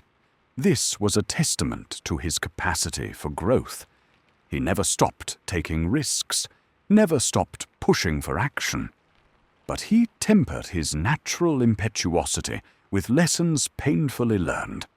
In the end, Winston Churchill was neither saint nor villain, but a man, remarkably gifted, deeply flawed, shaped by his experiences and his era, rising to meet a moment that demanded exactly the qualities he possessed.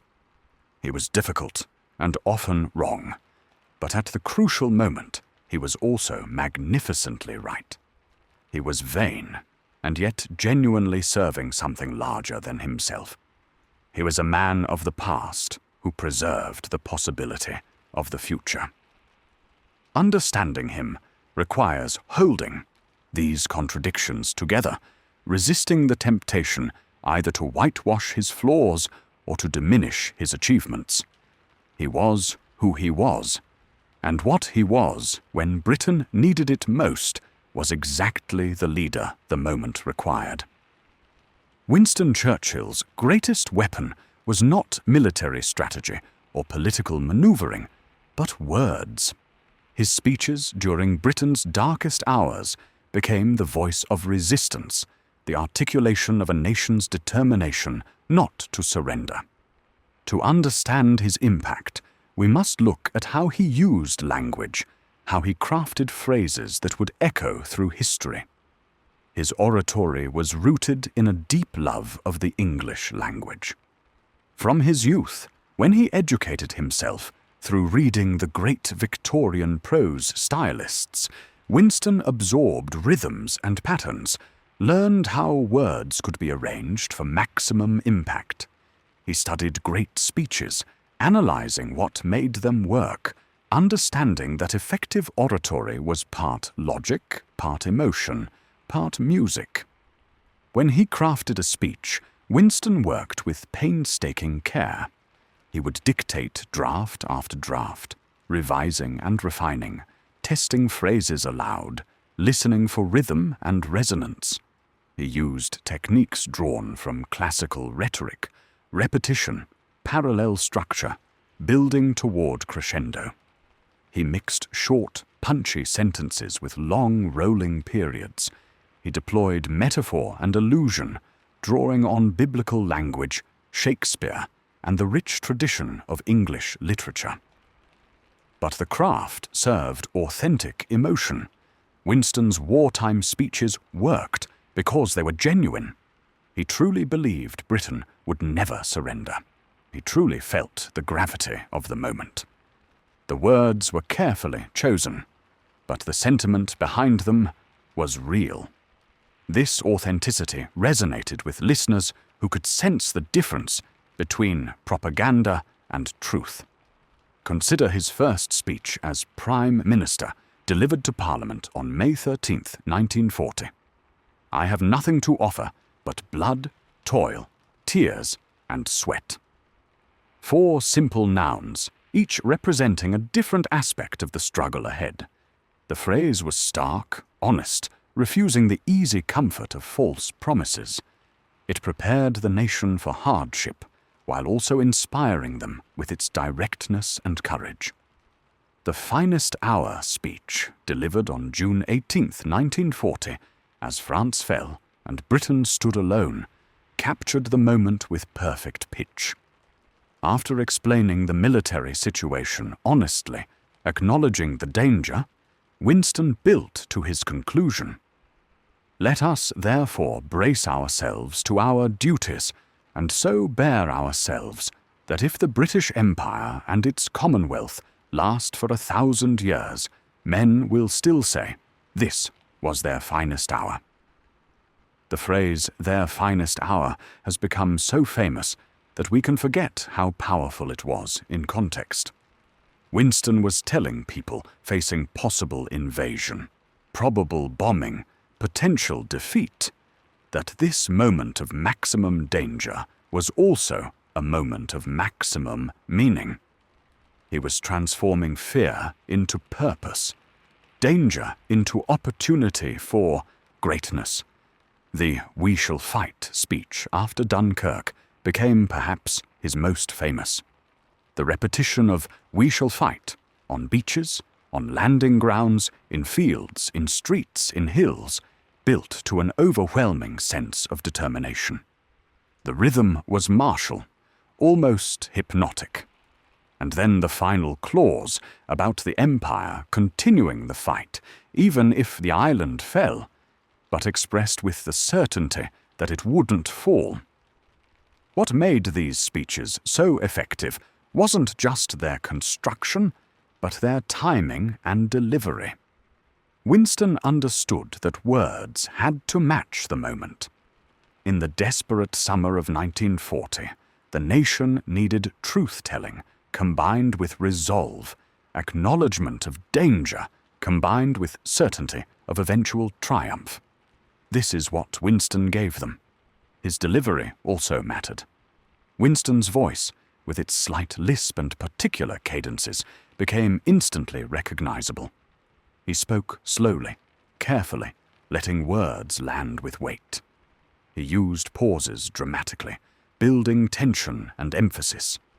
His broadcasts were events, families gathering around wireless sets to hear the Prime Minister speak directly to them. But Winston's oratory wasn't limited to set-piece speeches. His wit and his turn of phrase in everyday contexts also became legendary. When someone told him that a political opponent was a modest man, Winston quipped, "He has much to be modest about." Asked to describe the difference between a misfortune and a calamity, he supposedly replied, "If Gladstone fell into the Thames, that would be a misfortune. But if someone pulled him out, that would be a calamity." These bon mots, whether spontaneous or prepared, served a purpose beyond entertainment. They deflated pomposity, lightened tension, demonstrated mastery and control. They showed that even in dire circumstances, human intelligence and humor persisted. They were, in their way, also acts of resistance, refusing to let the gravity of the situation crush the joy and play that make life worth living. His parliamentary speeches were different from his broadcasts, more partisan, more combative, more insider-oriented. In the House of Commons, Winston was in his element, dueling with opponents, defending his policies, attacking the other side. He could be devastatingly effective in debate, using wit and rhetoric to dismantle opposition arguments. But he could also be gracious, acknowledging good points made by opponents, praising political enemies when they deserved it. He understood that Parliament was a theatre with its own rules and traditions, that effectiveness required respecting the institution even while fighting fiercely within it. His writing showed the same command of language as his speaking.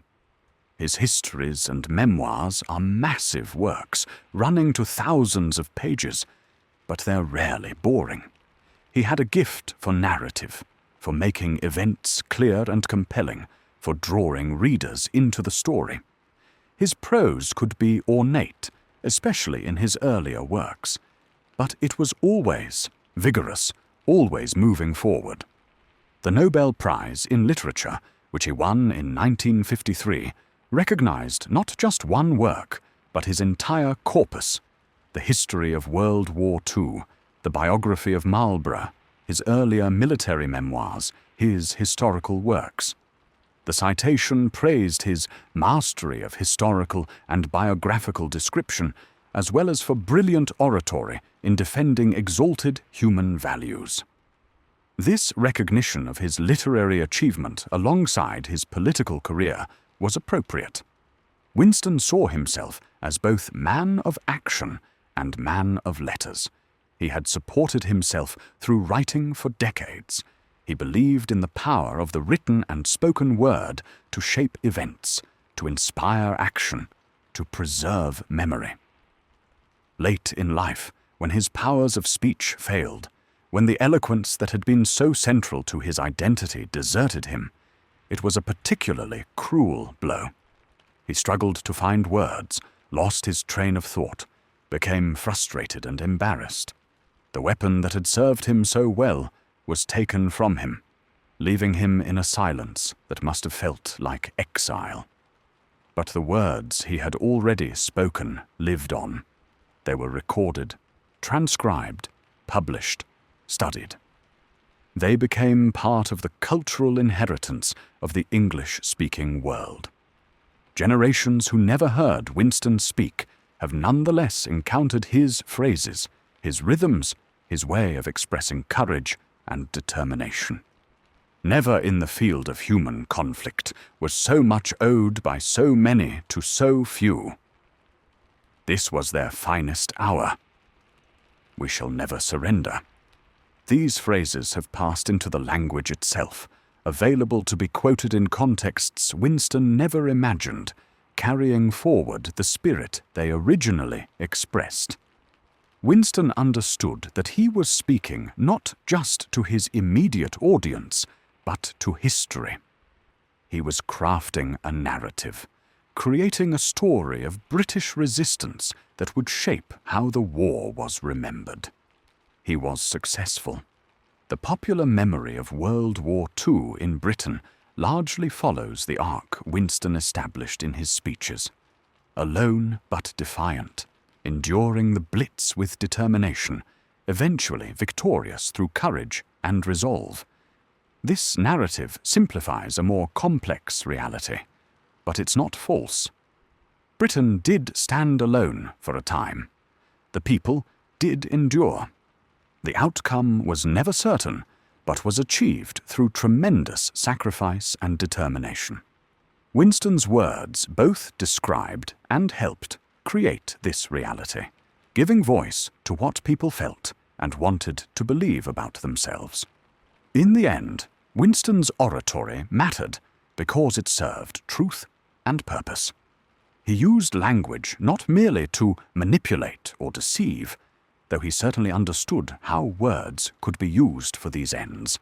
He used language to inspire, to strengthen, to unite people around shared values and common cause. He spoke to the best in his audience, calling them to rise to the challenge of their moment. This is what great oratory does. It doesn't just describe reality, but shapes it, gives people the language and concepts to understand their situation, provides the inspiration to act rather than submit. Winston Churchill, through his mastery of words, helped save civilization. It's not too much to say that his speeches, in their way, were as important as military strategy or industrial production in securing victory. The words remain, recorded and written, available to new generations facing their own challenges. They remind us that courage can be expressed, that determination can be articulated, that language itself can be a form of resistance against tyranny and darkness. They remind us that when the moment comes, when history demands an answer, the right words, spoken with conviction and courage, can rally nations and change the course of human events. The sun sets now over Chartwell, Winston's beloved home in Kent, preserved as it was in his final years. Visitors walk through the rooms where he painted and wrote, where he worked through the night during the war, where he spent his last years watching the world change. The house stands as a monument, but also as a reminder of an actual life lived, of a human being with all the complexity that entails. Winston Churchill's legacy is vast and complicated. He is remembered, above all, as the man who led Britain through its darkest hour, whose determination and oratory helped save democracy when it stood on the edge of extinction. This is not exaggeration or myth. It is simply what happened. Without Winston's leadership in 1940, Britain might well have sought terms with Hitler, leaving Nazi Germany dominant in Europe with incalculable consequences for human history. Winston Churchill died nearly 60 years ago, long enough that living memory of him is fading. Those who heard his wartime broadcasts, who saw him walk through the rubble of the Blitz, who watched his funeral procession, are themselves now mostly gone. Soon he will belong entirely to history, known only through records and accounts, through his own writings and the assessments of historians.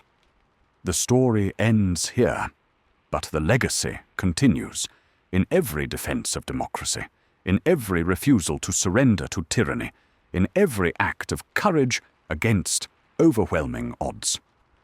Winston Churchill lived and died, but what he fought for lives on, carried forward by all who believe that freedom matters, that words have power, that courage can change history, and that even in the darkest hour there is always reason to hope and reason to fight.